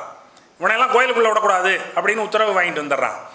எப்போதுமே அரசினுடைய பார்வைக்கு கீழே தான் இருந்திருக்கு. அரசு கோயிலில் வருகிற பிரச்சனைகளை எல்லாம் முதன்மையான பிரச்சனையாக கருதி உடனடியாக உள்ளே வருகிறது. ஏன் அப்படின்னா இது ஒரு வரிசை முறை இருக்குது. பதியிலார், தேவரடியார், இடபத்தளியிலார் அப்படின்னு ஒரு ஸ்ட்ராட்டிஃபிகேஷன் இருக்குது, ஒரு படிவரிசை முறை இருக்குது. நீங்கள் பாட்டுக்கு சண்டையை போட்டு ஸ்ட்ரைக் பண்ணி இந்த படிவரிசையை குலைச்சி விட்டீங்கன்னா நாளைக்கு கோயிலுக்கு வந்து சாமி கும்பிட்ற ஆள் எதுவும் எதையும் மதிக்காது. சமூகத்தினுடைய விதிமுறைகள் வகுத்து வைத்த இந்த இன்ஸ்டிடியூஷனலைஸ்டு செட்டப் எல்லாம் காணாமல் போயிடும். சிஸ்டம் இல்லாமல் போயிடும். சிஸ்டம் இல்லாமல் போயிடுச்சுன்னா எல்லாம் கொலாப்ஸ் ஆயிடும். ஆகையினால உடனடியாக தலையிட்டு அவன் அதை தீக்கிறான். இந்த சன்னதியில் நீ ஆடு, அந்த சன்னதியில் நீ ஆடு, அங்கே இவங்க இதை பார்ப்பாங்க, உங்களுக்குள்ள இந்த வேலைகளை எல்லாம் சரி பண்ணிக்கிங்க அப்படின்லாம் சொல்லி உடனே அதை தீக்கிறான். இப்போ இன்னொரு கேள்வி இதன் தொடர்ச்சியாக வருவது என்னவென்றால், இவர்களெல்லாம் கோயிலுக்குள் எப்படி போனார்கள்? இந்த வேலைகளை செய்வதற்கு இவர்கள் எப்படி கோயிலுக்குள் போனார்கள்? தங்களை தாங்களே ஒப்பு கொடுத்தார்களா அப்படின்னு கேட்டால் அப்படியெல்லாம் ஒப்பு கொடுத்துடல. யாராவது 1-2 பேர் தானாகவே முன்வந்து தங்களை தேவரடியாராக பதியிலாராக ஆக்கி கொண்டு இறைவனுடைய தொண்டே செய்வதுதான் என்னுடைய வாழ்வின் பயன் என்று கருதி சில பேர் போயிருக்கக்கூடும். நமக்கு அதற்கெல்லாம் தரவுகள் கிடையாது. ஆனால் இன்னொன்றுக்கு தரவு இருக்கிறது. ஒருத்தன் 700 காசு கொடுத்து 4 பொம்பளை பிள்ளைய வாங்கியிருக்கான். 700 காசு கொடுத்து 4 பொம்பளை பிள்ளைய வாங்கி திருவாலங்காட்டு கோயிலில் அவர்களை தேவரடியார்களாக அல்லது இடபத்தளியிலார்களாக ஒப்படைத்திருக்கிறார். இது தன்னுவப்பில் செய்த காரியம் இல்லை. ஆடு மாடு கோழியை வாங்கி கோயிலுக்கு நேர்ந்து விடுறதுங்கிறது நமக்கு வழக்கம். எங்கள் ஊரில் இருந்து தேவோட்டைக்கு, காரைக்குடியிலேருந்து தேவோட்டைக்கு போகிற வழியில் சங்கரபதி காடு அப்படின்னு ஒரு காடு இருக்குது. அந்த சங்கரபதி காட்டினுடைய விளிம்பில் தேவோட்டை ரஸ்தாலேயே ஒரு முனியையா கோயில் ஒன்று இருக்குது. இந்த முனியையா கோயிலுக்கு சாமி கும்பிட்றதுக்கு போனீங்கன்னா வெறும் சூலாயுதமாக குத்தி இருக்கும், திரிசூலமாக குத்தி இருக்கும். அங்கே ஏகப்பட்ட கோழிகள் இருக்கு, சேவல்கள் மரத்து மேலே இங்கே அங்கேயா கொக்கரன்னு இங்கே அங்கேயும் சுற்றிக்கிட்டே தெரியும். எக்கச்சக்கமாக இருக்கும் கோழி. ஏது இந்த கோழியெல்லாம் அப்படின்னா, யாரோ பக்தர் வாங்கி அதை முனியையாவிற்கு நேர்ந்து விட்டுருக்கிறார். அது அங்கே கிடைச்சதை தின்னுக்கிட்டு அது பாட்டுக்கு அங்கே இருக்குது. அதை போல இவர்கள் 700 காசுக்கு 4 பெண் பிள்ளைகளை வாங்கி இந்த கோயிலில் தளியிலாராக இருப்பதற்கு, தளிச்சேரி பெண்டாக இருப்பதற்கு இவர்களை நிபந்தம் விட்டது மாதிரி விட்டிருக்கிறார். அப்போ லக்ஷ்மி பாலகிருஷ்ணன் அப்படின்னு ஒரு எழுத்தாளர் ஆனந்தவல்லி அப்படின்னு ஒரு நாவல் எழுதினார். இந்த ஆனந்தவல்லி நாவலினுடைய சாராம்சம் என்ன அப்படின்னா, ஒரு அப்பனுக்கு ஆனந்தவல்லி அப்படின்னு ஒரு மகன், அந்த அப்பன் ஒரு குடிகாரன். இந்த குடிகார அப்பன் தன்னுடைய மகளை குடிப்பதற்கு காசு வேண்டும் என்பதற்காக அந்த மராத்திய அரசாங்கத்தினுடைய அந்தப்புறத்தினுடைய அதிகாரி இடத்தில் போய் ஒரு 60 காசுக்கோ என்னமோ அந்த பொண்ணை விற்றுட்டு வந்துடுவான். அந்த பொண்ணை அந்தப்புறத்தில் சேர்த்துடுவாங்க. அது தேவரடியார் கோயிலுக்கு இல்லை, அந்தப்புறத்துக்கே அரசனுடைய ஆசையை தீர்ப்பதற்கு பயன்படுகிற பெண்டுகள் அடைக்கப்பட்டிருக்கிற இடத்துல 60 காசுக்கு தன்னுடைய மகளை விற்று விட்டு வந்துவிடுவான். அப்போ நம்ம பேசுகிற அறம் மற்றதெல்லாம் இருக்குல்ல, பொம்பளை பிள்ளைகளை வாங்கி கோயிலுக்கு விட்டுருக்கான். நீ யார் அதை செய்யறதுக்கு? தன் விருப்பத்தின் பேரில் அந்த பொம்பளை பிள்ளை எப்படி நடந்துக்கிறதுங்கிறத பற்றின கேள்வி 2வது. நீ வாங்கி விடுறதுன்னா அந்த பொம்பளை பிள்ளை என்ன ப்ராப்பர்ட்டியா, பொருளா, அது கோழியா, ஆடா? அதை வாங்கி எப்படி கோயிலுக்கு விடலாம் அப்படிங்கிற கேள்விகள் எல்லாம் இருக்குல்ல. சரி, இவர்கள் இப்படி ஒப்படைக்கப்பட்டார்கள். இவர்களுடைய பணியாக ஆடுதலும் பாடுதலும் நியமிக்கப்பட்டது. இவர்களுடைய குலத்தொழில் என்று அது ஆக்கப்பட்டது. இவர்கள் ஆடினார்கள், பாடினார்கள். ஒரு நாளிச்சோறு வாங்கிட்டு அவ என்ன செய்வா? குழம்பு வெஞ்சனத்துக்கெல்லாம் என்ன செய்வா? தேவரடியாருக்கு ஒரு நாளிச்சோறு, குழம்பு வெஞ்சனத்துக்கு என்ன செய்வா? அப்போ பாலியல் சுரண்டல்களுக்கு ஆளாக்கப்படுகிறார்கள். இப்படி ஒரு சிஸ்டம் ஒன்று வருது. வந்தால் இதை ஒழிக்கணும்னு பின்னாடி முத்துலட்சுமி ரெட்டி அது எம்எல்சியாக இருந்தபோது அதற்காக முன்னெடுப்புகளை எல்லாம் செய்து 1930 அதற்கான வரைவு ஏற்றுக்கொள்ளப்பட்டு, ஆனாலும் அது சட்டமாக்கப்படாமல் பிறகு 1947 நவம்பர் வாக்கில் காங்கிரஸ் அரசாங்கம் நடந்து கொண்டிருந்த போது ஓமந்தூர் ராமசாமி ரெட்டியார் என்கிற வள்ளலாரினுடைய அன்பர் முதல்வராக இருந்தபோது, சுப்பராயன் உள்துறை அமைச்சராக இருந்தபோது அதற்கான சட்ட முன்வரைவு சட்டமாக்கப்பட்டு தேவதாசி ஒழிப்பு சட்டம் 1947 என்று அந்த சட்டம் நிறைவேற்றப்படுகிறது. அதாவது இனி தேவதாசிகள் தங்களை கோயிலுக்கு ஒப்புக் கொடுக்க முடியாது. யாரும் ஒப்புக் கொடுக்க முடியாது. தானாகவும் முன்வந்து ஒப்புக் கொடுக்க முடியாது. கோயிலுக்கு தன்னை ஒப்படைக்க முடியாது. ஆடுங்கலை தனி, ஆனால் நீங்கள் இப்படி ஒப்புக் கொடுக்க முடியாது என்று ஒரு தடை சட்டம் கொண்டு வரப்பட்டது. அப்போ இவர்கள், இந்த சமூகத்தினர் என்ன பயந்தார்கள்? சமூகத்தினுடைய அவதூறுகளுக்கு மிரண்டார்கள். இந்த ஆடுங்கலையை நாம் பயில்வதால் நம்மேல் அவதூறு வருகிறது என்று நினைத்து அதிலிருந்து இவர்கள் ஒதுங்குகிறார்கள். அந்த ஆடுங்கலை முன்னேறிய வகுப்பினரால் கையில் எடுத்துக் கொள்ளப்படுகிறது. அதற்கு பரதநாட்டியம் என்று பெயர் வைக்கிறார்கள். அதை உருவாக்கியவர் பரத முனிவர். அதற்காக பரதநாட்டிய சாஸ்திரம் என்று ஒரு சாஸ்திரத்தை சமஸ்கிருதத்தில் எழுதியிருக்கிறார் என்று அவர்கள் சொன்னார்கள். இதற்காக அண்ணாமலை பல்கலைக்கழகத்தில் முனைவர் பட்ட ஆய்வேடுகளை வழங்கினார்கள். இதுதான் உண்மை என்று நிறுவ தலைப்பட்டார்கள். ஆனால் உண்மையில் 175 ஆண்டுகளுக்கு முன்னால் பந்தனை நல்லூர் என்கிற தஞ்சாவூர் பகுதியைச் சேர்ந்த ஊரிலிருந்து வந்த சின்னையா, பொன்னையா, வடிவேலு, சிவானந்தம் ஆகிய 4 பேர் சிலப்பதிகாரத்தில் இருக்கிற கூத்து முறைமைகளை வைத்துக்கொண்டு, அதுவரை ஆடப்பட்ட நாட்டிய முறைமைகளை வைத்துக்கொண்டு ஒரு புது பாணியை உருவாக்கி, இந்த பாணிக்கு பரதநாட்டியம் என்று பெயர் வைத்து அந்த ஆட்டத்தை தங்களுடைய ஆட்கள் ஆடுவதற்காக கற்றுக் கொடுத்து, பிறகு அந்த கலை வேறு கைகளுக்கு போய் இந்த கலை எங்களுடையது, இதை நாங்கள் ஆடுவோம், இந்த சபைகளில் எல்லாம் எங்களுக்கு முதலிடம் வழங்கப்படும், உங்களுக்கு இடம் கிடையாது என்று மூலமாக அதை ஆடிக்கொண்டிருந்தவர்களெல்லாம் பிதுக்கி வெளியேற்றிவிட்டு தாங்கள் சபைகளுக்குள் நுழைந்தார்கள். இப்போது அந்த பிதுக்கி வெளியேற்றப்பட்ட சமூகத்திலிருந்து நிருத்யா பிள்ளை என்கிற பெண் ஒருத்தி வந்து இந்த கலை எங்களுடையது, நீங்கள் செய்வது அறிவுக்களவு, பிளேஜியரிசம், நீ என் கலையை கொண்டாடு, என் கலையை நீ பயில் ஆடு, ஒன்றும் பிரச்சனை இல்லை, ஆனால் அது என்னுடைய கலை, என்னுடைய மூதாதை கண்டுபிடித்தது என்று சொல்லக்கூடாது இல்லையா? அது அறிவு திருட்டு இல்லையா? அவர்களுடைய கலை எனக்கு பிடித்திருக்கிறது, நான் இதை கொண்டாடுகிறேன் அப்படின்னு சொல்லிட்டு கொண்டாடு. உன் கலையை ஆட்டையை போட்டு என் கலைன்னு நீ சொன்னீங்கன்னா நான் சும்மா பார்த்துக்கிட்டு இருக்க மாட்டேன்ல. நாங்கள் இவ்வளோ காலம் மிரண்டு போய் வெளியில் நின்னோம், எங்கள் வீட்டில் இருக்கிறவங்கெல்லாம் ஆடப்போகக்கூடாதுன்னு கட்டுப்படுத்தி நிப்பாட்டிவிட்டாங்க, நாங்கள் ஆடலை, இப்போ நாங்கள் ஆடுறதுக்கு வர்றோம், ஆனால் ஆடுறதுக்கு எங்களுக்கு மேடை இல்லை, எல்லா மேடைகளையும் நீங்கள் எடுத்துக்கொண்டு விட்டீர்கள், பிறகு நாங்கள் எங்கே ஆடுவது என்கிற கேள்வியை முன்வைத்து கொண்டு அவர் இப்போது சிலம்பி கொண்டிருக்கிறார். அப்போ நீங்கள் நாட்டியம் அப்படிங்கிறத எடுத்துக்கிட்டு பார்த்தா அது personally satisfying, it helps you to make easy money, it helps you to convey certain ideologies through symbolism. அதுக்குள்ளே இது அடங்குதா? அதை தாண்டி எவ்வளவு சமூக அசைவுகள், போராட்டங்கள், அந்த சாதி இந்த சாதி, அதில் இருக்கிற விவகாரம் இதில் இருக்கிற விவகாரம், இதில் நடந்த பாலியல் சுரண்டல், இதற்கு மிரண்டு ஒரு சமூகமே ஒட்டுமொத்தமாக ஒரு கலையை கைவிட்டு விட்டு வெளியேறி ஓடிவிடுவது என்பது, அந்த பாரம்பரியம் அழிந்து போனது என்பது எது? அதில் என்ன மாற்றம் இவர்கள் கூடுதலாக செய்தார்கள் என்றால் அவர்கள் சிருங்கார ரசத்தை அதிகமாக காட்டுகிறார்கள். அவர்களுடைய நாட்டியத்தில் எல்லாவற்றிலேயும் காமம் சார்ந்த வெளிப்பாடுகள் மிகுதியாக இருக்கின்றன. ஆகையினால் இந்த கலை அப்படி இருக்க முடியாது, இது இறை பக்தியை நோக்கியதாகத்தான், இது இறைவனோடான காமத்தை அது பேசலாம், மனிதர்களோடான காமத்தை அது பேசக்கூடாது அப்படின்னு அது சொல்லுது. அது இயற்கையில் சாத்தியம் இல்லை, மனிதர்களுக்குள் காமம் சாத்தியம், இறைவனோடு காமம் எப்படி சாத்தியம்? அது ஒரு பாவனை தான் இல்லையா? இது பாவனை இல்லை, இது நிகழ்த்தப்படுவது, அது பாவனை. அப்ப அந்த பாவனையை உண்மை என்று வைத்து உண்மையை பொய் என்று தள்ளுகிற இந்த முறைமை இருக்குல்ல, இதை நிருத்யா பிள்ளை ஆட்சேபிக்கிறார்.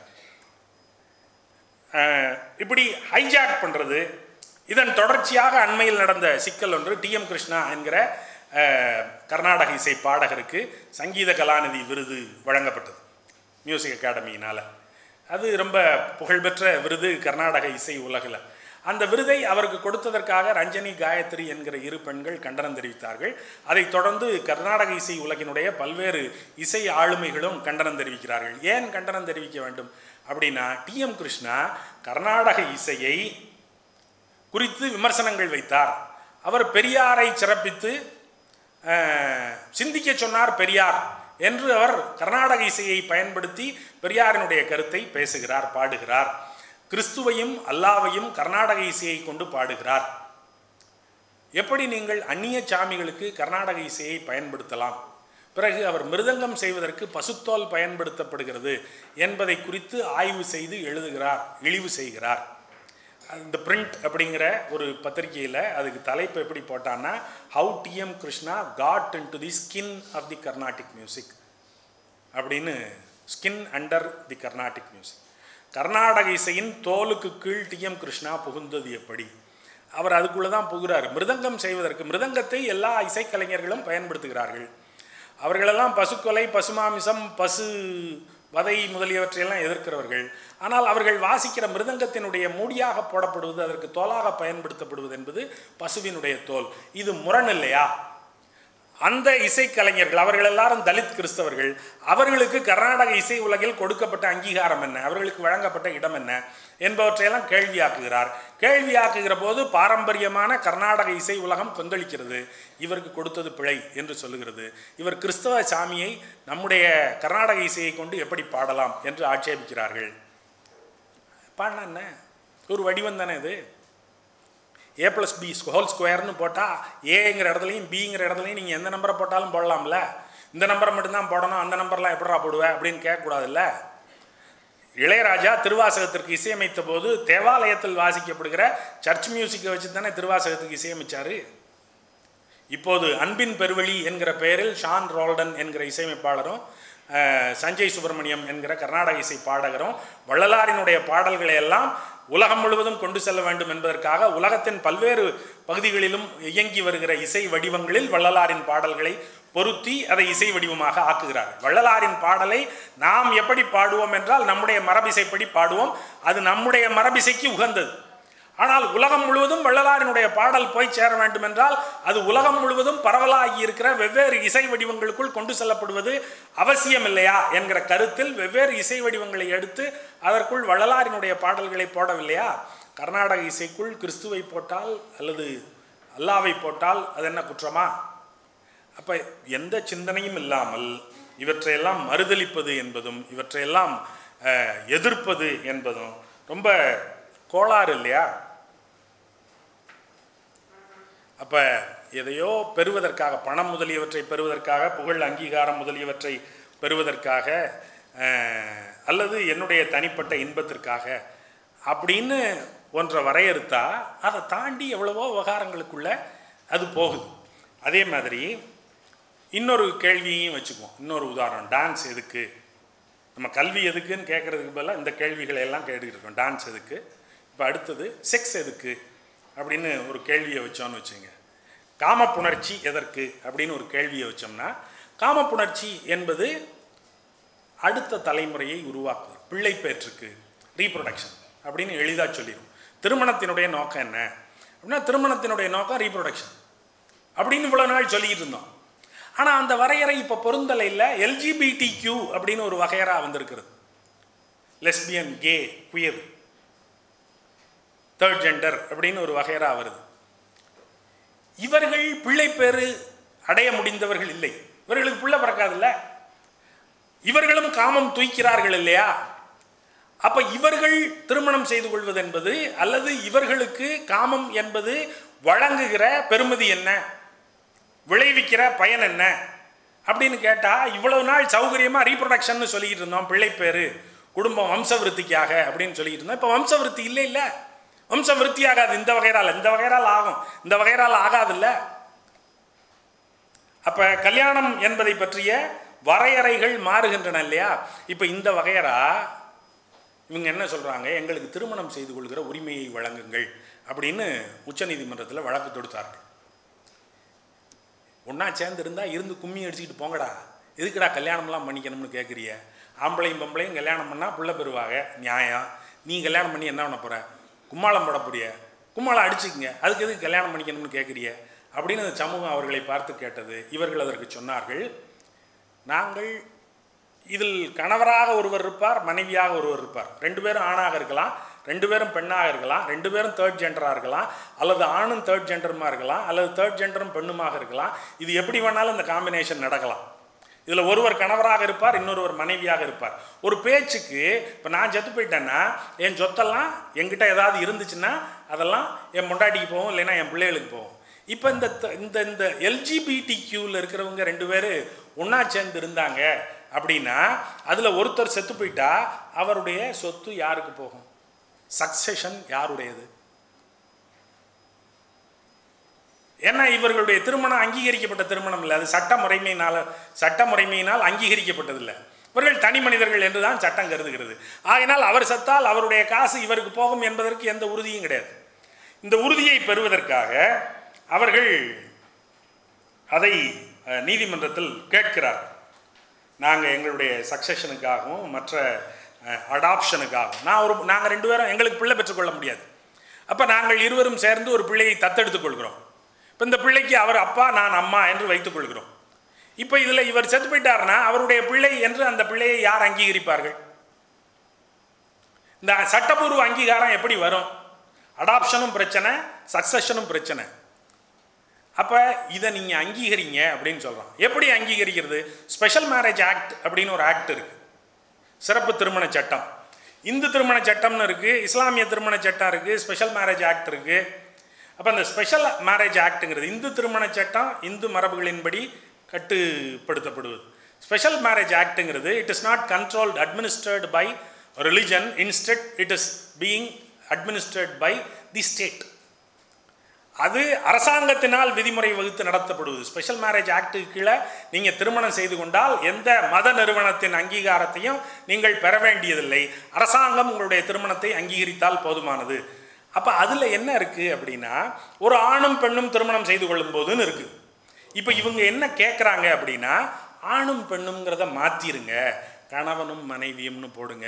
ஏன்னா நாங்கள் 2 பேரும் ஆணும் பெண்ணும்னு சொல்லிக்க முடியாது. ஆணும் ஆணும்னு தான் சொல்லிக்கணும், அல்லது பெண்ணும் பெண்ணும்னு சொல்லிக்கணும், அல்லது 3ஆம் பாலும் ஆணும்னு சொல்லிக்கணும். இது இடைஞ்சலாக இருக்கும். அதனால் ஆணும் பெண்ணுங்கிறத நீக்கிடுங்க, கணவன் நிலை மனைவி நிலைன்னு வச்சுக்கோங்க, அதுக்குள்ளே எதை வேணாலும் போட்டுக்கலாம் அப்படின்னு கேட்கும்போது உச்சநீதிமன்றம் 5 பேர் கொண்ட அரசியலமைப்பு சட்ட அமர்வு அதை விசாரித்து விட்டு அதை அங்கீகரிக்க முடியாது, இந்த எல்ஜிபிடிக்யூவினுடைய திருமணத்தை சட்டபூர்வமாக ஏற்க முடியாது என்று தள்ளிவிட்டது. அதில் 2 பேர் அதற்கு சார்பு நிலையிலும் 3 பேர் எதிர்ம நிலையிலும் தீர்ப்பு சொல்கிறார்கள். அதில் சீஃப் ஜஸ்டிஸாக இப்போதும் இருக்கிற சந்திரசூடன் அவர்களுக்கு அதில் ஒரு சாய்வு இருக்கிறது. அவர்கள் சொல்லுகிறார்கள், ஒரு பர்சனல் ஸ்பேஸில் டெமோக்ரஸிக்கு ஒரு இடம் கொடுங்க. நான் யாரை என்னுடைய இணையராக தேர்ந்தெடுத்துக் கொள்வது என்பது என்னுடைய தனி வெளி. இந்த தனி வெளிக்குள் யாரை உட்கார வைக்க வேண்டும் என்கிற சுதந்திரத்தை எனக்கு விடுங்கள், அதை நான் தீர்மானிக்கிறேன். நீங்க கட்டுப்படுத்தாதீங்க சட்டத்தின் மூலமா. எப்போதும் சட்டத்தின் மூலமாக ஏதேனும் ஒன்று கொண்டு வரப்படும், பிறகு அந்த சட்டபூர்வமான உரிமைகளை நீங்கள் பெறலாம் என்று சொல்லப்படும். You can have the rights and you can enforce your rights through legal action. ஆனால் you cannot have liberty. உங்களுடைய சுதந்திரம் விடுதலை என்பது வேறு, உங்களுடைய உரிமை என்பது வேறு. சட்டபூர்வமாக அங்கீகரிக்கப்பட்டவற்றுக்குள் எல்லாம் உங்களுடைய உரிமைகளை நீங்கள் வலியுறுத்தலாம். ஆனால் அங்கீகரிக்கப்படாத இடங்களில் உங்களுடைய விடுதலை உங்களுக்கு இருக்கும், ஆனால் அதற்கு நீங்கள் சட்டபூர்வ ஏற்பு கேட்க முடியாது. அப்போ இதற்கு சட்டபூர்வ ஏற்பை வழங்க முடியாது என்று சொல்லிவிட்டார்கள். அதை தீர்மானிக்க வேண்டியது நாடாளுமன்றம் தான். நாடாளுமன்றத்தில் இந்த சட்டம் திருத்தப்பட்டால் அந்த சட்டத்தின்படி இது அங்கீகரிக்கப்படும், இல்லாவிட்டால் நாங்கள் இதை மாற்றி செய்ய முடியாது என்று சொல்லுகிறார்கள். அதில் ஒரு 3 நீதிபதிகள் அங்கே வைக்கப்பட்ட வாதங்கள் எல்லாம் என்ன சொல்லுகின்றன அப்படின்னா, தலைமை வழக்கறிஞரே வாதாடுகிறார் அரசின் தரப்பில். அவர் சொல்லுகிறார், நம்முடைய மத நிறுவனங்கள் இருக்கின்றன, நம்முடைய பாரம்பரியம் இருக்கிறது, எல்லாம் நாசமாக போய்விடும், இதை எப்படி நீங்கள் கேட்க செய்ப்பதே மோசமானது அப்படின்னெல்லாம் சொல்கிறார். சீஃப் ஜஸ்டிஸ் சொல்கிறாரு, marriage is not a stagnant and unchanging institution. To consider marriage as a stagnant and unchanging institution is incorrect. திருமணம் என்பது மாறாத தேங்கி போன ஒரு சடங்கு முறை அல்லது ஒரு நிறுவனம் என்று நீங்கள் கருதுவது பிழையானது. அன்றைக்கு திருமணம் செய்து கொண்டது போலவே இன்றைக்கும் திருமணம் செய்து கொண்டிருக்கிறோம். திருமணம் என்கிற நிறுவனத்தில் எவ்வளவோ மாற்றங்கள் வந்திருக்கின்றன. அதனால அப்படியெல்லாம் கருதாதீங்கலாம் சொல்றாரு. ஒரு சார்பு நிலை எடுத்து தான் சொல்றாரு. ஆனாலும் பெரும்பான்மை தீர்ப்பின் அடிப்படையில் அந்த ஏற்பு, இந்த எல்ஜிபிடிக்யூவினுடைய திருமண ஏற்பு என்பது உச்சநீதிமன்றத்தால் மறுதளிக்கப்பட்டது அண்மையில். இப்போது அதே உச்சநீதிமன்றத்தினுடைய வேறு ஒரு அமர்வு, உங்களுடைய திருமணம் என்பது இந்து திருமண நடைமுறை சட்டத்தின்படி செய்து கொண்டால் மட்டும்தான் அது செல்லும். இந்துக்கள் செய்து கொள்கிற திருமணம் என்பது இந்து திருமண சட்டத்தின்படி செல்லுபடியாக வேண்டுமானால் அது இந்து நடைமுறையின்படி நடந்திருக்க வேண்டும். அந்த இந்து சடங்குகள் எல்லாம் அதில் இருக்க வேண்டும். என்ன இந்து சடங்கு? அக்னி வளர்க்கணும், அந்த 7 அடி சுற்றி சப்தபதி நடத்தணும், அப்படி பல்வேறு சடங்குகள் இருக்கின்றன. இந்த சடங்குகள் இருந்தால்தான் இந்து திருமணம் செல்லும், இல்லைன்னா செல்லாது அப்படின்னு சொல்கிறாங்க. இந்து திருமணம்னு கிளைம் பண்ணாதான் இந்த சட்டம். இந்து திருமண சட்டத்தின் அடிப்படையில் திருமணம் செய்து கொண்டால் தான் இந்த சட்டம். நீங்கள் ஸ்பெஷல் மேரேஜ் ஆக்டின் அடிப்படையில் திருமணம் செய்து கொண்டீங்கன்னா இந்த மதம் சார்ந்த சட்டங்கள் எல்லாம் உங்களை கட்டுப்படுத்தாது என்பது வேறு. ஆனால் இதுலேயே நமக்கு கேள்வி இருக்குது, இந்து திருமண சட்டம்னு ஸ்டாண்டர்டைஸ் பண்ணது யாரு? நாட்டில் இருக்கிற எல்லா இந்துக்களும் ஒரே மாதிரியான நடைமுறையில் தான் திருமணம் செய்து கொள்கிறார்களா? நம்ம ஊரில் பரிசம் போட்டு 4 பேர், ஊரில் இருக்கிற பெரியவர் தாலி கட்டுவார். மதுரை பக்கத்தில் ஊரில் இருக்கிற பெரியவர் மூத்தவர் தாலி கட்டுவார். எங்கள் பக்கத்தில் மூத்தவர் தான் வாங்கி தாலி கட்டுவார். இப்போ தான் அது மாறி மாப்பிள்ளை 1 முடிச்சு போடுவார், அதுக்கப்புறம் நாத்தனா 2 முடிச்சு போடும், அல்லது மாமியார் 2 முடிச்சு போடும்னு மாற்றிவிட்டாங்க சடங்கு. பழைய காலத்தில் அந்த ஊரில் இருக்கிற பெரியவர், அந்த பங்காளிகள் இருக்கிற பெரியவர் யாரோ அவர் தான் தாலியை வாங்கி கட்டியிருக்கார் சில இடங்களில். அப்போ திருமண நடைமுறை எல்லா இடத்திலும் ஒரே மாதிரியாக இருந்ததா? இதை யார் யூனிஃபார்ம் ஆக்கினது? அக்னி வளர்க்கணும், சப்தபதி நடக்கணும் அப்படின்லாம் யார் சொன்னது? இது யாருடைய சடங்கு? பல்வேறு இடங்களில் நாடார் கல்யாணங்கள் எல்லாம் அக்னி வளர்க்குறதும் கிடையாது, சப்தபதி நடத்துறதும் கிடையாது. மேடையில் ஏறி மாலையை போட்டு தாலியை சங்கிலியை கழுத்தில் தூக்கி போட்டு ரைட்டு கல்யாணம் முடிஞ்சு வச்சுன்னு கால பலகாரத்தோட கிளம்பி போயிடுவாங்க, மத்தியானம் சாப்பாடே இருக்காது. அப்போ நீங்கள் இது அங்கீகரிக்க மாட்டேன்னு சொல்லுவீங்களா நீங்கள்? அப்போ இது ஒரு சீரமைக்கப்பட்ட நடைமுறையாக ஆகியது எப்போது? இப்படியான அடிப்படை கேள்விகள் எல்லாம் ஒன்றின் பின் ஒன்றாக சங்கிலி தொடர் போல தொடர்ந்து எழுந்து வருகின்றன. அப்போ நம்ம மறுபடியும் பழைய கேள்விக்கு போயிடுவோம். கல்வி எதுக்கு படிக்கணும் அப்படின்னா 2 விடை இருக்குது. ஒரு டீலியலாஜிக்கல் ஜஸ்டிஃபிகேஷன் அப்படின்னு ஒன்று இருக்குது, இன்ஸ்ட்ருமெண்டல் ஜஸ்டிஃபிகேஷன் அப்படின்னு ஒன்று இருக்குது. டீலியலாஜிக்கல் ஜஸ்டிஃபிகேஷனுங்கிறது என்ன அப்படின்னா, கல்விக்குன்னு ஒரு இன்ட்ரின்சிக் வேல்யூ இருக்குது, அதற்கென்று ஒரு உள்ளார்ந்த தகவு இருக்கிறது. கல்வி என்னை ஒரு அறிவுள்ள, சிந்திக்க தெரிந்த, ரிஃப்ளெக்டிவான, கிரிட்டிக்கலான ஒரு ஆளுமையாக உருவாக்குகிறது, அறிவுள்ள ஆளுமையாக உருவாக்குகிறது. ஆகையினால் அதற்கென்று ஒரு உள்ளார்ந்த தகவு இருக்கிறது, ஒரு இன்ட்ரின்சிக் வேல்யூ இருக்குது, ஆகையினால் நான் கல்வி கற்கிறேன் என்பது ஒன்று. மற்றொரு பக்கத்தில் கல்வி என்பது அதுக்கு ஒரு இன்ஸ்ட்ருமெண்டல் வேல்யூ இருக்குது. நான் படித்தேன்னா வேலைக்கு போயிடுவேன், வேலைக்கு போனேன்னா நல்லா சம்பாதிப்பேன், என் குடும்பம் பிரமாதமாக வந்துடும். அப்போ கல்வியை நான் ஏன் பெறுகிறேன் என்றால் நான் வேலைக்கு போவதற்காக பெறுகிறேன். எனக்கு வேலைக்கு போகிற கல்வி இல்லைன்னா எனக்கு கல்வியே வேண்டாம். அந்த கல்வியினால் எனக்கு என்ன பயன்? ஒரு உதாரணத்துக்கு, நான் ஃபிலாசபி வாத்தியாரா, அட்மிஷன் வந்துடுச்சா, நாங்கள் எப்படி ஆள் சேர்க்கறது? உள்ளே நுழையும் போதே, சார் இதை படித்தா என்ன வேலைக்கு சார் போகலாம் அப்படின்னு தான் அவன் எங்ககிட்ட கேட்குறான். அப்போ நாங்கள் பதிலுக்கு அவன்கிட்ட என்ன கேட்போம்னா, நீ எக்கனாமிக்ஸ் படித்தா என்னடா வேலைக்கு போவேன்? அது எந்த வேலைக்கு வேணாலும் போகலாம் சார். ஹிஸ்ட்ரி படித்தா எந்த வேலைக்கு போவேன்? அது எந்த வேலைக்கு வேணாலும் போகலாம் சார். அதே மாதிரி தான் ஃபிலாசபி படித்தாலும் எந்த வேலைக்கு வேணாலும் போகலாம். அதை படித்து எந்த வேலைக்கெல்லாம் போவியோ அதே வேலைக்கெல்லாம் இதுக்கும் போகலாம். என்ன ஒரு வேறுபாடு? ஹிஸ்ட்ரி படித்தா பிஎட் படிக்கலாம், பிஏ முடித்தோடனே பிஎட் படிச்சுட்டு பள்ளிக்கூடத்தில் ஹிஸ்ட்ரி வாத்தியாராக வேலைக்கு போயிடலாம். ஃபிலாசபி படித்தா பிஎட் முடித்து போக முடியாது, பிஎட் கிடையாது ஃபிலாசபிக்கு, ஏன்னா பள்ளிக்கூடத்தில் ஃபிலாசபி கிடையாது. எக்கனாமிக்ஸுக்கு எம்ஏ எக்கனாமிக்ஸ் படிச்சுட்டு பிஎட் படிச்சுட்டு பிஜி அசிஸ்டண்ட்டாக வேலைக்கு போயிடலாம், ஃபிலாசபிக்கு போக முடியாது.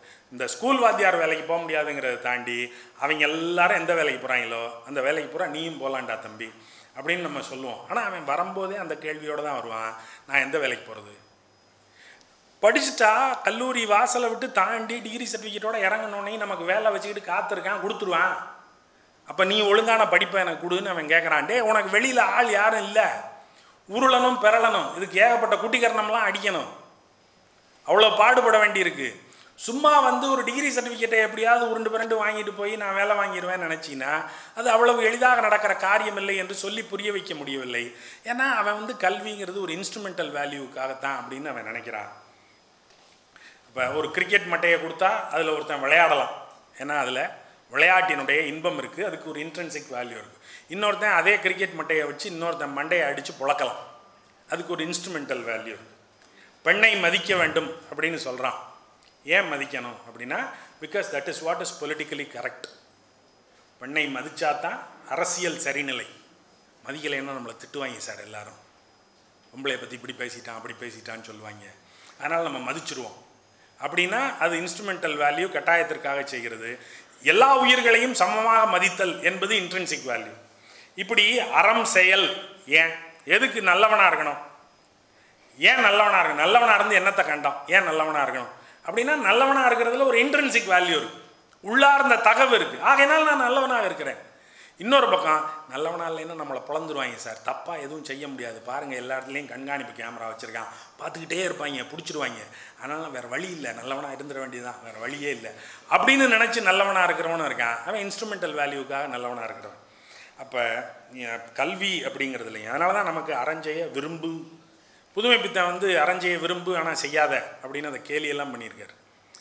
அறஞ்செய்ய விரும்புன்னு ஏன் சொல்கிறான்னா, அது வாலண்டரியாக செய்யி, அதை அவர் சொன்னார் இவர் சொன்னாருங்கிறதுக்காக செய்யாத, நீயா உணர்ந்து செய் அப்படின்னு வலியுறுத்துறது இருக்குல்ல.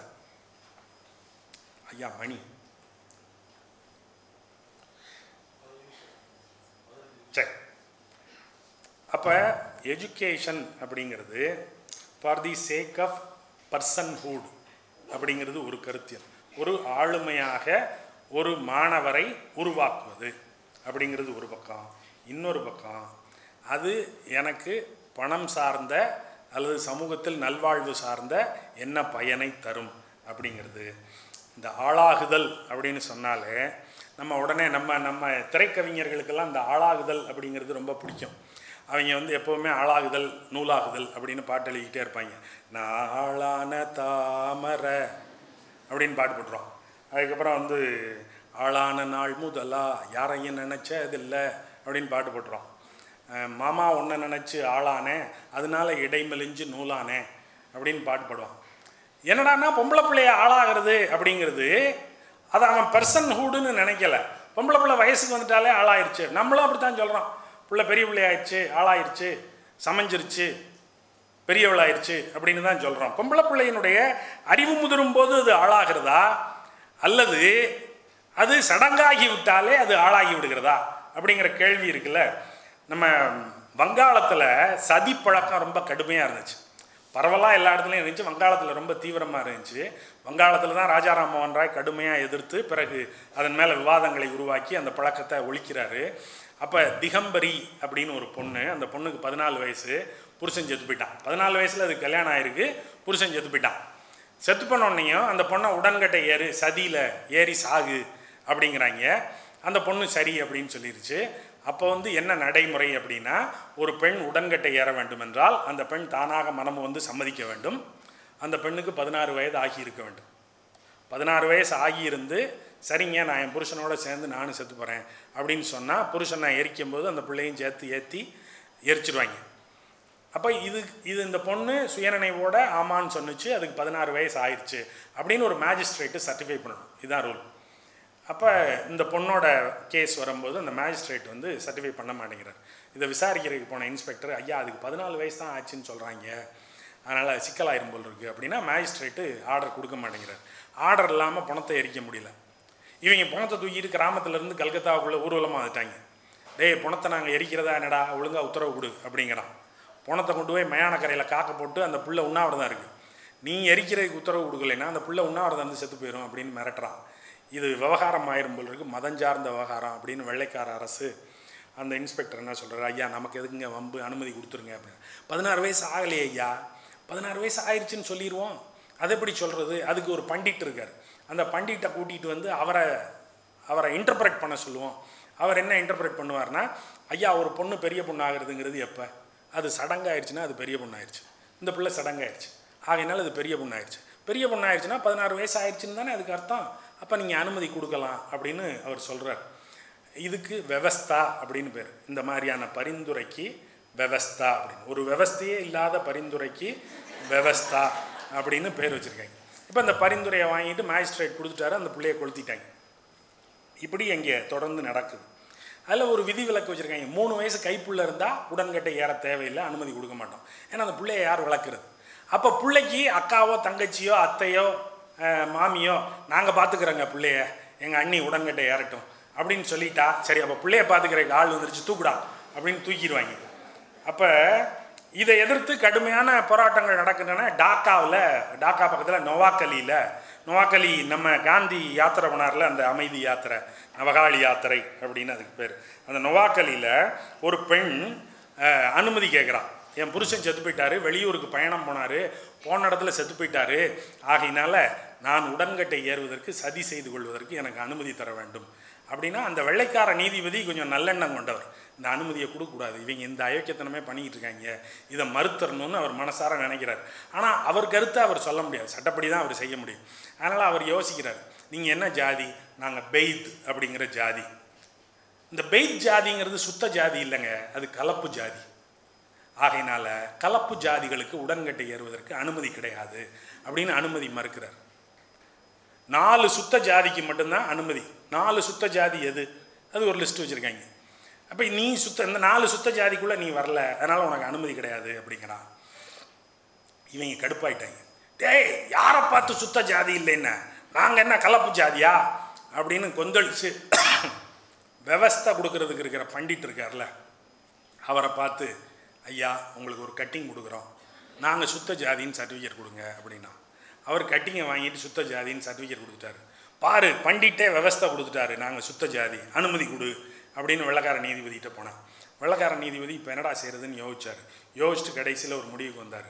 உன் புருஷன் செத்தது எங்கே? வெளியூரில். புருஷனோட பணம் கிடச்சிச்சா? கிடைக்கல. அப்போ அவன் செத்து போயிட்டாங்கிறதுக்கு என்ன உறுதி? பணம் கிடைக்கல, வெளியூரில் செத்து போயிருக்கான், அவன் செத்துட்டாங்கிறதுக்கு என்ன கேரண்டி? சாகாத ஒருத்தனுக்கு ஒருவேளை அவன் உயிரோடு இருந்தான்னா, அப்படி ஒருவேளை உயிரோடு இருந்தான்னா சாகாத ஒருத்தனுக்காக உயிரோடு இருக்கிற ஒருத்திய கொளுத்தின பாவத்துக்கு நான் ஆளாயிருவேன்ல. ஆகையினால புருஷன் செத்ததுக்கு உறுதி இல்லாத காரணத்தினால் சதிக்கான அனுமதி மறுக்கப்படுகிறது அப்படின்னு அவன் மறுத்தான். போராடி இதுக்கு காரணம் கண்டுபிடிச்சி குறுக்க மறுக்க பாஞ்சு எதையோ தேடி கண்டெடுத்து அனுமதி மறுக்கிறான். பிறகு அந்த சதிக்கான தடை சட்டங்கிறது 40 வருஷ போராட்டத்திற்கு பிறகு 1829 லார்டு பென்டிங் காலத்தில் அது நடைமுறைக்கிறது. இதில் என்ன பிரச்சனை அப்படின்னா, இது எதுக்கு சொன்னேன் அப்படின்னா, பெண்ணுக்கு லீகல் பர்சன்ஹூடுங்கிறதே இல்லை. பெண்ணை ஒரு ஆளாகவே அவங்க கருதலை. நம்ம சொல்கிறோம் ஆளாயிட்டான்னு, ஆனால் பெண் ஆளாகவே இல்லை.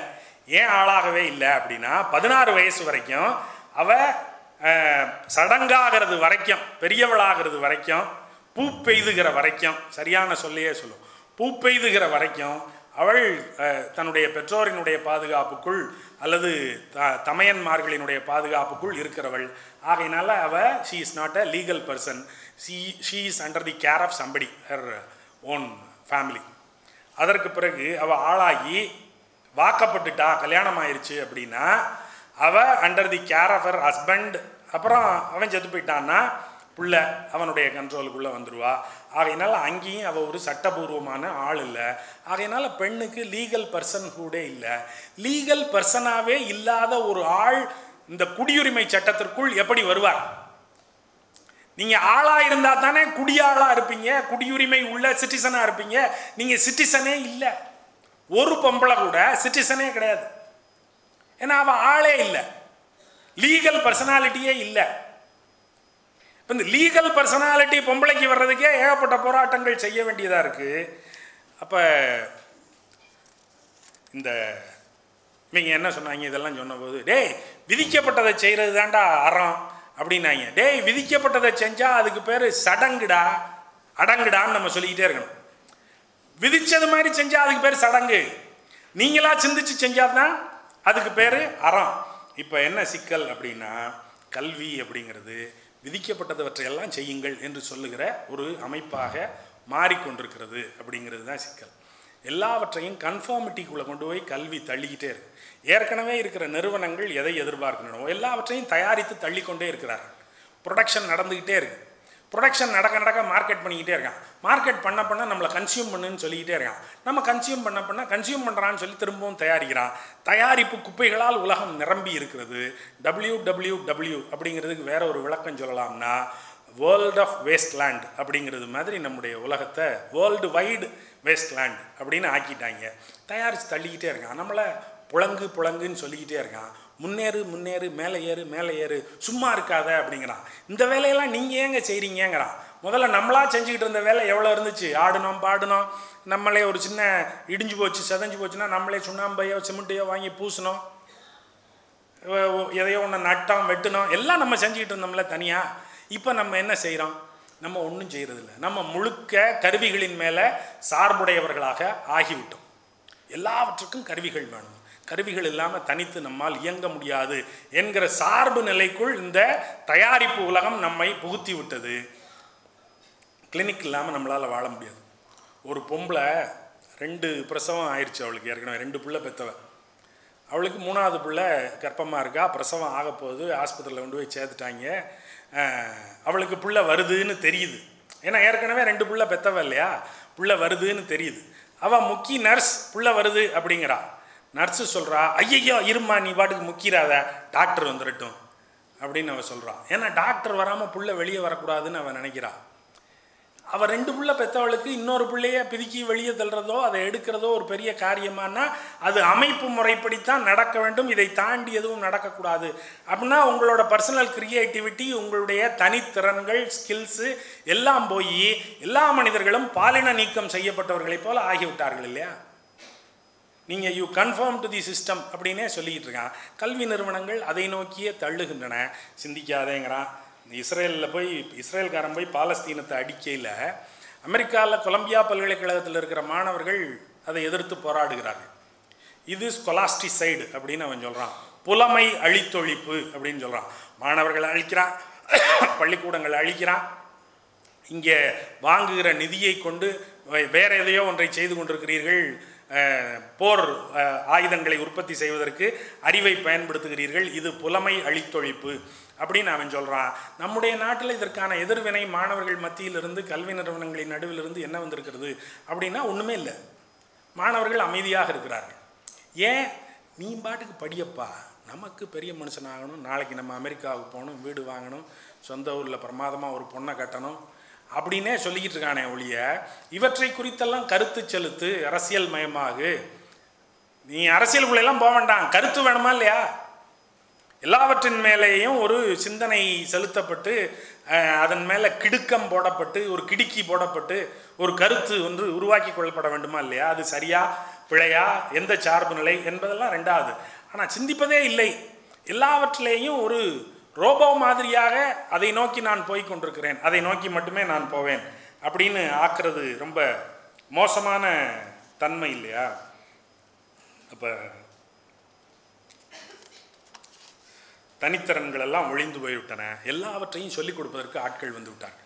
நீங்கள் ஆசிரியர்களுடைய வேலை முழுமையாக எல்லாவற்றையும் விளக்கி சொல்லிக் கொடுப்பதில்லை. ஓரளவு சொல்லிக் கொடுத்து மற்றவற்றை அவன் சிந்திக்க வைப்பது தான், மாணவர் சிந்திக்க வைப்பது தான். இப்போ எல்லாவற்றையும் சொல்லிக் கொடுக்குறான். நீங்கள் காமம் பயில வேண்டுமென்றால் ஹேவ்லக் எல்லிஸையும் காமசூத்ராவையும் படிக்க வேண்டி இருக்கிறது.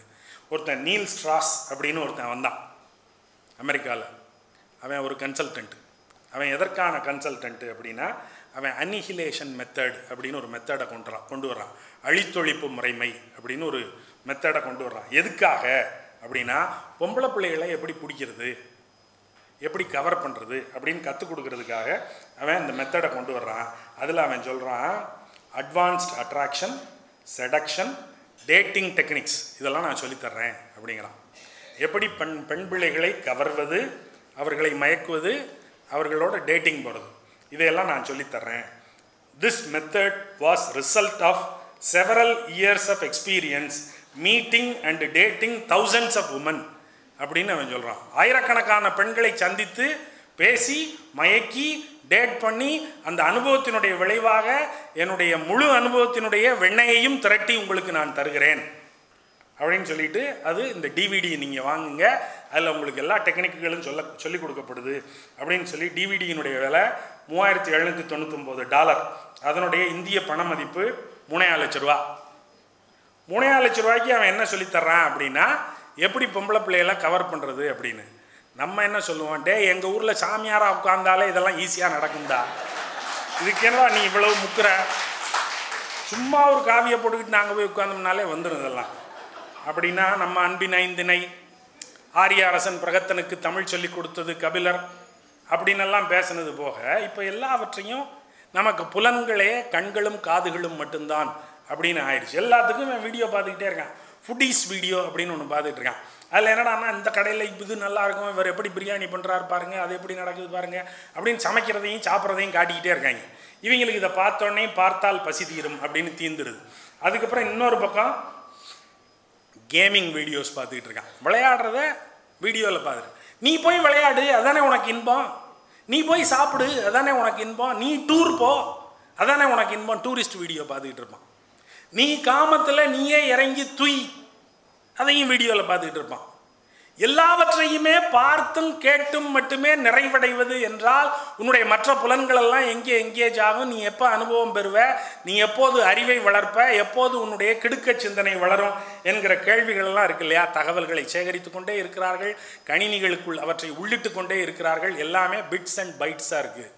அதை பூரா தேவையான நேரத்தில் ஒருங்கிணைத்து தங்களுடைய விருப்பம் போல் பிரட்டி பிரட்டி போட்டு பொருள் கொண்டு அதன் மூலமாக ஒரு கருத்தை உருவாக்கி கொள்கிறார்கள். பிறகு இது பர்ஃபார்மன்ஸ் அப்ரைசல் அப்படின்னு ஒன்று போடுறான். அதற்கு பிறகு அதற்கு ரிவார்டு கொடுக்குறான். அந்த ரிவார்டு கொடுக்கும்போது ஜட்ஜ்மெண்ட் ஒன்றுக்கு வர்றான். இந்த மெத்தடில் நீங்கள் எல்லோரும் இயங்கி இருந்தீங்கன்னா உங்களுடைய பர்ஃபார்மன்ஸை அதன் அடிப்படையில் நாங்கள் மதிப்பிட்டு உங்களுக்கு கூடுதலாகவோ அல்லது குறைவாகவோ தகுதி பாடுகளை அளிப்போம் அப்படின்னு சொல்கிறான். அப்போ ஒரு மெத்தடாலஜி ஒன்றை உருவாக்குறது என்பது தான் கல்வி புலத்தினுடைய அடிப்படை வேலையாக இருக்கிறது. இது எதுக்கு? நீங்கள் உங்கள் நிறுவனம் ஆக்ஸ்ஃபோர்டு மாதிரி இல்லையே அப்படிங்கிறான். நான் ஏன்டா ஆக்ஸ்ஃபோர்டு மாதிரி இருக்கணும்? நான் ஏன் ஆக்ஸ்ஃபோர்டு மாதிரி இருக்கணும்? நான் ஏன் நிறுவனம் மாதிரியே இருந்துக்கிறேன். உங்கள் நடைபாதையில் அந்த கேட்டில் இருந்து வரும்போது சிக்மண்ட் ஃப்ராய்டினுடைய கொட்டேஷன் ஒன்று எழுதி போட்டிருந்தாங்க. If at all you want to compare yourself, you compare yourself only with you in the past அப்படின்னு ஒரு பலகையை பார்த்தேன். உங்களை யாரோடேனும் ஒப்பிட்டு கொள்ள வேண்டும் என்று நீங்கள் விரும்பினால் பிறரோடல்ல, உங்களோடையே ஒப்பிட்டுக் கொள்ளுங்கள். இதற்கு முன்னால் நீங்கள் என்னவாக இருந்தீர்கள், இப்போது என்னவாக இருக்கிறீர்கள், வளர்ச்சி ஏதேனும் ஏற்பட்டிருக்கிறதா இல்லையா என்பதை மட்டும் ஒப்பிடுங்கள். நீ ஏன் ஆக்ஸ்ஃபோர்டோட ஒப்பிடுற, நான் ஏன் ஆக்ஸ்ஃபோர்ட் ஆகணும் அப்படிங்கிற கேள்விகள் எல்லாம் வருது இல்லையா. ஆகையினால கல்விங்கிறது ஒரே மாதிரியான தன்மை உடையது இல்லை, அது வேறு வேறு மாதிரியான தன்மைகள் உடையது, எந்த வரையறைகளுக்குள்ளும் அடங்குவதில்லை. ஒரு மெத்தடாலஜியை வச்சுக்கிட்டு கல்வி அப்படிங்கிறத அணுகணும்னா மெத்தடாலஜி நம்மளை கவுத்துரும். கல்விங்கிறது மெத்தடாலஜிக்குள்ளே அடங்கக்கூடியதில்லை. ஒவ்வொரு ஆசிரியருக்கும், ஒவ்வொரு பள்ளிக்கும், ஒவ்வொரு நிறுவனத்திற்கும் ஒவ்வொரு வகையான முறைமைகள் இருக்கலாம். ஆகையினால் இந்த மயக்கங்களுக்கெல்லாம் ஆட்பட்டு விடாமல் மாணவர்களை சிந்திக்கிற, கேள்வி கேட்கிற, எல்லாவற்றையும் தோண்டி தோண்டி துருவி பார்க்கிற, ரொம்ப சர்வசாதாரணமாக இப்போதெல்லாம் பொய்மைகள் பிரச்சாரம் செய்யப்படுகின்றன, அவற்றுக்கெல்லாம் இரையாகி விடாத தனித்த ஆளுமைகளாக உருவாக்குவது என்று வைத்துக்கொண்டால் அது நன்றின்பால் உய்ப்பதாகும் என்று கூறி விடைபெறுகிறேன். என்ன கேள்வியோட வந்தேன்னா, இந்த நவீன தாராளமய பொருளாதாரவாதம் எப்படி நம்முடைய சிந்தனை மரபுகளை மாற்றி இருக்கிறது அப்படிங்கிற கேள்வியோட வந்தேன். ஆனா எனக்கு எல்லா விடையும் உங்களுக்கு கிடைச்சிச்சு. ஆனா உங்களுடைய உரையை ஆரம்பிச்ச கல்வியா இந்த புதிய கல்விக் கொள்கையை எல்லாரும், நான் புதிய கல்விக் கொள்கைக்கு ஆதரவான அல்ல, இந்த புதிய கல்விக் கொள்கை எல்லாருமே கல்விக் கொள்கை எல்லாருமே விமர்சிக்கிட்டு. ஆனா இந்த நவீன தாராள பொருளாதார அந்த பொருளாதார வளர்ச்சியினால இன்னைக்கு நம்ம பேசப்படுறது எல்ஜிபிடி, ஃபெமினிசம் எல்லாமே ஒரு புதிய உத்வேகமா இருக்கு. இந்த தத்துவம் எல்லாம் முன்னாடியே இருந்திருந்தாலும் இந்த பொருளாதார வளர்ச்சியினால்தான் இது ஒரு புதிய உத்வேகத்தோட இன்னைக்கு கேள்வி எழுப்பப்படுவதாகவோ அல்லது உண்மை கூறுவதாக இருக்கு. இந்த கண்டிஷன்ல இந்த நியூ எஜுகேஷன் பாலிசி வந்து இந்த நவீன பொருளாதாரவாதத்தை வந்து அதிகமா உற்சாகப்படுத்துற விதமாக அதுக்குரிய உற்பத்தியாளர்களை உற்பத்தி செய்வதாக தான் இருக்கு. இப்ப இதை நமக்கு உரிமையும் வேணும், அதே நேரத்தில் அப்படி ஒரு உரிமையை கொடுக்கப்படுகிற இல்ல அதுக்கு வழி ஏற்படுத்தி கொடுக்கிற ஒரு கல்வி முறையை நம்ம விமர்சிக்கணும். இது ஒரு முரணா தெரியலையா? இல்லை, முரண் ஒன்றும் இல்லை. நான் சம்பாதிக்கக்கூடாது அப்படிங்கிறதெல்லாம் இல்லை. நீங்கள் வேறொருவருடைய தேவைக்காக இங்கே ஆளை உருவாக்குறது அப்படிங்கிறது நம்ம பிரிட்டிஷ்காரன் மேலே திரும்ப திரும்ப வச்ச குற்றச்சாட்டு அதுதான். அவன் குமாஸ்தாக்களை உருவாக்குகிற கல்வியை நமக்கு பயிற்றுவிக்கிறான் அப்படின்னு தான் நம்ம மெக்காலேயினுடைய கல்விக் கொள்கையை விமர்சிச்சுக்கிட்டே இருந்தோம். அவனுக்கு தேவை இருக்குது, அவனுடைய தேவைக்கு ஏற்ற ஆளாக என்னை உருவாக்குவதற்கு முயல்கிறான் அப்படின்னு நம்ம குற்றஞ்சாட்டணும். இப்போவும் அதே குற்றச்சாட்டை தான் வைக்கணும். அவனுக்கு ஒரு தேவை இருக்குது, அவன் தேவைக்கு தகுந்த ஆளாக என்னை உருவாக்குறதுக்கு முயல்றான். அப்போ நான் இதில் என்னுடைய விருப்பங்களெல்லாம் இதில் பொருட்படுத்தப்படலை. என் மேலே ஒரு பியர் ப்ரெஷர் விழுகுது இல்லை. நான் வந்து ஃபிலாசபி படிச்சுட்டு வந்துட்டேன், எனக்கு இன்ஜினியரிங் படிக்கிறதுக்கு ஒரு விருப்பம் இருந்துச்சு. ஆனால் உண்மையில் நான் இப்போ தேடி பார்த்தேன்னா இன்ஜினியரிங் என்னுடைய விருப்பமான பாடம்னு சொல்ல முடியாது. என்னமோ எல்லாரும் அதுக்கு தான் போகிறாங்க, அதனால் நம்மளும் அதுக்கு போயிடணும் அப்படின்னு நினச்சோம். இப்போ எல்லாரும் மெடிக்கல் படிக்கணும்னு விரும்புகிறது மாதிரி அப்போ இன்ஜினியரிங் படிக்கிறதுல ஒரு விருப்பம் இருந்துச்சு. இது என்னன்னு தெரியாமல் தான் ஃபிலாசபிக்குள்ளே வந்தேன். ஆனால் அது சரியான படிப்புக்கு தான் நம்ம வந்திருக்கோம், தற்செயலாக தான் வந்தோம், ஆனால் சரியான படிப்பு அப்படின்னு தான் நினச்சேன். அப்போ அந்த பியர் ப்ரெஷர் விழுக விழுக எல்லாரும் ஒரு துறையை நோக்கியே சென்று கொண்டே இருக்கிறார்கள். அப்போ அது ஒரு குவிதல் ஒன்று ஒரு பக்கம் நடந்துக்கிட்டே இருக்குது. அது சார்ந்த ஆட்கள் தொடர்ந்து உருவாக்கப்பட்டு கொண்டே இருக்கிறார்கள். ஒரு டிமாண்ட் அந்த இடத்துல இருக்குன்னா அது சார்ந்த ஆட்கள் அதிகமாக உருவாவார்கள். அப்போ இதில் தனிப்பட்டு சிந்திக்கிறவர்கள் இது யாருக்கு நன்மை பயக்கக்கூடியது அப்படிங்கிற கேள்வி இருக்குல்ல, காந்தியினுடைய கேள்வி இருக்குல்ல, கடையனுக்கும் கிடைத்தேற்றம் அண்ட் டு திஸ் லாஸ்ட், நான் இதை செய்தால் இந்த சமூகத்தினுடைய கடைக்கோடியில் இருக்கிறவனுக்கு அது என்ன வகையான பயனை தரும் அப்படின்னு கேட்டுக்கிற கேள்வி இருக்குல்ல, அந்த கேள்வியை கல்வி அமைப்புகள், மாணவர்கள், ஆசிரியர்கள் கேட்க தலைப்படுவது நல்லது. அவ்வளவுதான் நான் சொல்கிறேன். அது தாண்டி தன்னுடைய தனித்தேர்வின் வழியாக அவன் எதை வேண்டுமானாலும் போய் அடைவான், அதை நம்ம ஒன்றும் தடுக்க முடியாது. ஆனால் இந்த கேள்வி வேணும்ல, நாம் செய்வது எந்த நன்மையை நோக்கி, யாருடைய நன்மையை நோக்கியது, யாருடைய சௌகரியத்தை நோக்கியது அப்படின்னு. இதில் ஒரு பண்பாட்டு சிதைவு ஒன்று நடக்குது இல்லை.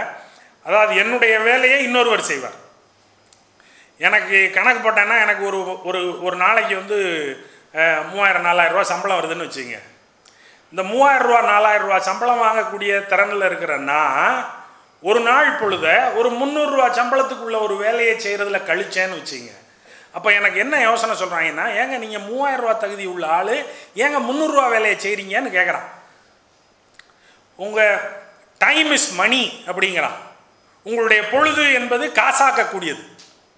3000 ரூபா காசாக்கக்கூடிய உங்கள் பொழுதை எதுக்கு 300 ரூபா காசாக்குறீங்க அப்படின்னு அவன் கேட்குறான். ஏன்னா எனக்கு தனி விருப்பங்கள், நான் சும்மா கூட இருந்துக்கிறேன்ப்பா, நான் ஒன்றுமே பண்ணாமல் சும்மா கூட இருந்துக்கிறேன். அது என்னுடைய சுதந்திரமும் சௌகரியமும் இல்லையா? நான் being unemployed can be my choice இல்லையா? அதுவும் என்னுடைய வாய்ப்பாக இருக்கலாம் இல்லையா? அப்போ அந்த வாய்ப்புகளை நோக்கி அவர்கள் நகர்வதற்கான முன்னெடுப்புகளை மட்டும் வைத்தால் போதும். சிந்திப்பது அவர்கள் தான் சிந்திக்க வேண்டும். சரியானதையோ பிழையானதையோ நாம் சிந்தித்து அவர்களுடைய வாயில் துப்ப முடியாது. அவர்கள் தான் சிந்திக்க வேண்டும். ஆனால் அவர்கள் சிந்திப்பதற்கான அமைப்புகளை உருவாக்கி கொடுத்து விட்டால் நல்லது என்பதுதான் முன்வை. மிகச்சிறப்பாக கட்டி போட்டு விட்டது என்றே சொல்லலாம். நான் அந்தகுமார் வேதியத்துறை. இந்த சதி பழக்கம் அப்படின்றது பார்த்தீங்கன்னா பெண்கள் வந்து ஒழுங்கட்டே இருக்காங்க. ஆனால் மனைவி இவர்களே இறக்கவே இல்லையா? ஏதாவது வரலாற்றில் ஏதாவது ஒரு ஆண் பெண்ணுக்காக சதி முறைப்படி உடன்கட்டை இருக்கிறதா ஏதாவது இருக்குதா? அதான் என்னுடைய. அப்படிலாம் ஒன்றும் இல்லை, அப்படிலாம் ஒன்றும் இல்லை. அதில் அது பொம்பளைகளுக்கு தான் வச்சுருக்கேன். பொம்பளைக்கு தான் பர்சன்ஹுட் இல்லை, ஆம்பளைக்கு பர்சன்ஹுட் இருக்குது. அவன் லீகல் பர்சன், பொம்பளை லீகல் பர்சனாலிட்டியே கிடையாது. இதில் இன்னும் பல்வேறு கூத்துக்கள் அந்த சதியில் நடந்திருக்கு. 2 பொண்டாட்டிக்காரன் செத்து போயிருந்தான்னு வச்சுங்க. இப்போ இதில் 2 சாய்ஸ் இருக்குது. பொண்டாட்டி என்ன செய்வா, எனக்காக என் தங்கச்சி உடன்கட்டை ஏறுவா அப்படின்னு சொல்லிட்டு சும்மா உட்காந்துக்குவா. இன்னொரு பிரச்சனையும் இருக்குது அதில்.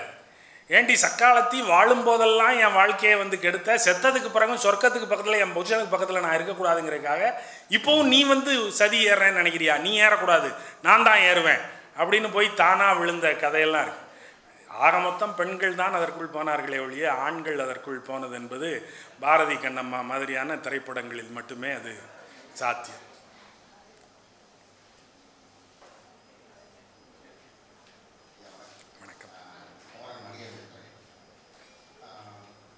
சமீப காலமாக வந்து பார்த்தீங்க அப்படின்னா தொடர்ந்து நம்ம இந்த 4-5 நாள் நிகழ்வுகள் நான் அந்த விஷயத்தை கவனிச்சுட்டே வரேன். நம்மளுடைய போராட்ட குணங்கள் வந்து பார்த்தீங்கன்னா வலிக்கிட்டே வருது. இந்த கல்வியும் போராட்ட குணமும் வந்து பார்த்தீங்கன்னா அது என்ன சொல்றது, எதிர்மறையாக ஆகிட்டு இருக்கு. கல்வி பெருக பெருக பரவாயில்ல போராட்ட குணம் வந்து சுருங்கிக்கிட்டே வருது. திராவிட இயக்கங்களே வந்து போராட்டனால வந்தது தான் திராவிட இயக்கம். ஆனால் அந்த திராவிட இயக்கங்களுக்கே எனக்கு தெரிஞ்சு போராட்ட குணம் வந்து வலிக்கிட்டே வருதுங்கிற ஒரு தாக்கம் எனக்கு வந்து வருது. அப்போ இந்த கல்வி வந்து சுயசிந்தனையை மறுக்கிறதுனால தான் நம்மளுடைய போராட்ட குணங்கள் இறங்கி போதா, இது பற்றி யாருமே பேசுகிற மாதிரியே தெரியல. அப்போ இதுதான் முக்கியமாக பேசப்பட வேண்டிய ஒரு விஷயம். நம்ம ஆர்டர் பற்றி பேசுகிறோம், சிஸ்டம் பேசுகிறோம். ஆனால் முழுக்க முழுக்க நம்மளுடைய நாடு வந்து நாட்டில் படித்தவங்க எல்லாருமே நான் உட்பட நம்மளுடைய சுயசிந்தனையை இறந்துகிட்டே வரோம் அப்படிங்கிறத பற்றி யாருமே பேசுகிறது இல்லை.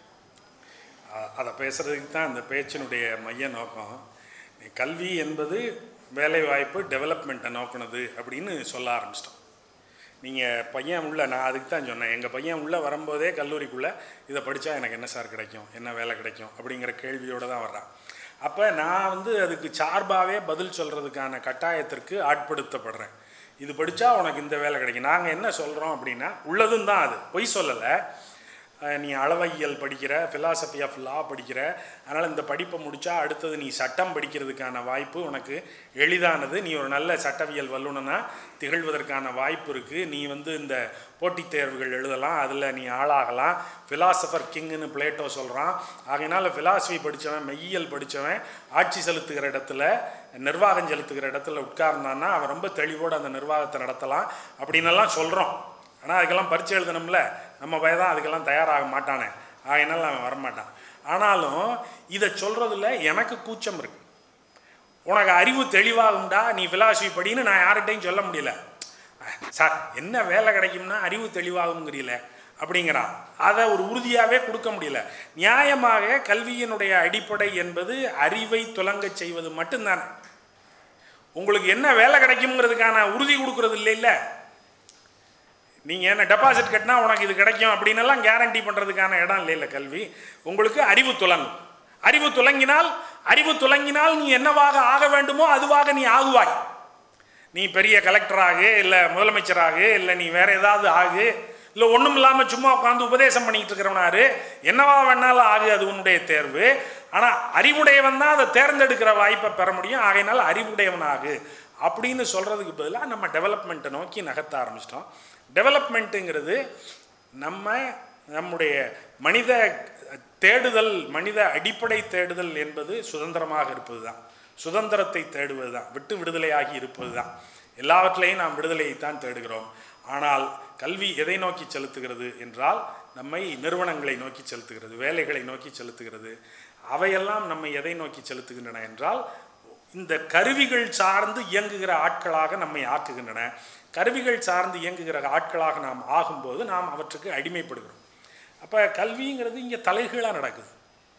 சுதந்திரத்தை நோக்கி செலுத்த வேண்டிய கல்வி அதற்கு நேர் எதிராக நீங்கள் தழைப்படுவதை நோக்கி உங்களை செலுத்துகிறது. நீங்கள் இதுக்கு போங்க, இதுக்கு போங்க, இதுக்கு போங்க, சிக்கிக்கிங்க. அப்போ இதை முழுக்க கல்வியின் பேரில் நம்ம போட முடியாது. நம்முடைய கருதுகோள்களும் அதற்கு காரணம். நாமும் இவற்றுக்கெல்லாம் அடிமைப்பட்டும் ஆட்பட்டும் தவங்கிக்கிட்டே இருக்கோம். அப்போ தலைகீழாக தான் நடக்குது. அதை சொல்கிறதுக்கான துணிவு பள்ளிகள்லேருந்து கல்லூரி வரைக்கும் எல்லா இடத்துக்கும் வரணும். எந்த துறையை வேண்டுமானாலும் தேர்ந்தெடு, ஆனால் நோக்கம் அறிவை நோக்கியதாக இருக்க வேண்டும் என்று வலியுறுத்துவதாக அமைய வேண்டும். இப்படி துரதிருஷ்டவசமாக அப்படி அமைய மாட்டேன் என்கிறது.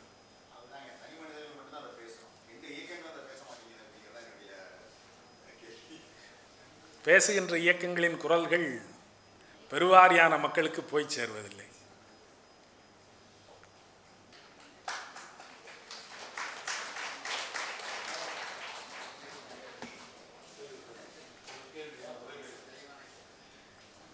வணக்கம் சார், பிரபாகரன், இலங்கியல் துறை.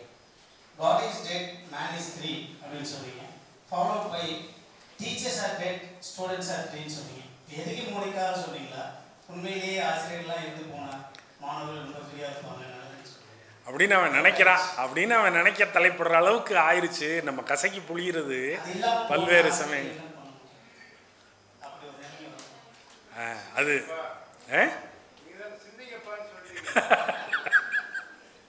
அப்படி ஒரு நடைமுறையை நான் எதுவும் வச்சுக்கல. ஒவ்வொரு ஆசிரியருக்கும் அந்த நடைமுறை மாறும். ஒரு சுவாரஸ்யப்படுத்துறது, பல்வேறு தகவல்களை அளிக்கிறது, வெவ்வேறு விஷயங்களுக்குள்ள அவனை நகர்த்துறது, அவனை சிந்திக்கிறதுக்கும் அவன் அதை தூய்க்கிறவனாக ஆவதற்கும் வழிகாட்டிட்டோம்னு சொன்னால் அவன் தூய்க்க தொடங்கிடுவான். அவன் தூய்க்க தொடங்கினான்னா இயல்பாக உள்ளுக்குள்ளே வந்துடுவான். நம்ம அவன் வாய்க்குள்ளே போட்டு கிட்டிச்சுக்கிட்டே இருந்தோம்னா அவன் அப்படி தான் நினைப்பான். இவர் ஒளிஞ்சா தாண்டா நமக்கு நிம்மதி அப்படின்னு தான் நினைப்பான். நன்றி.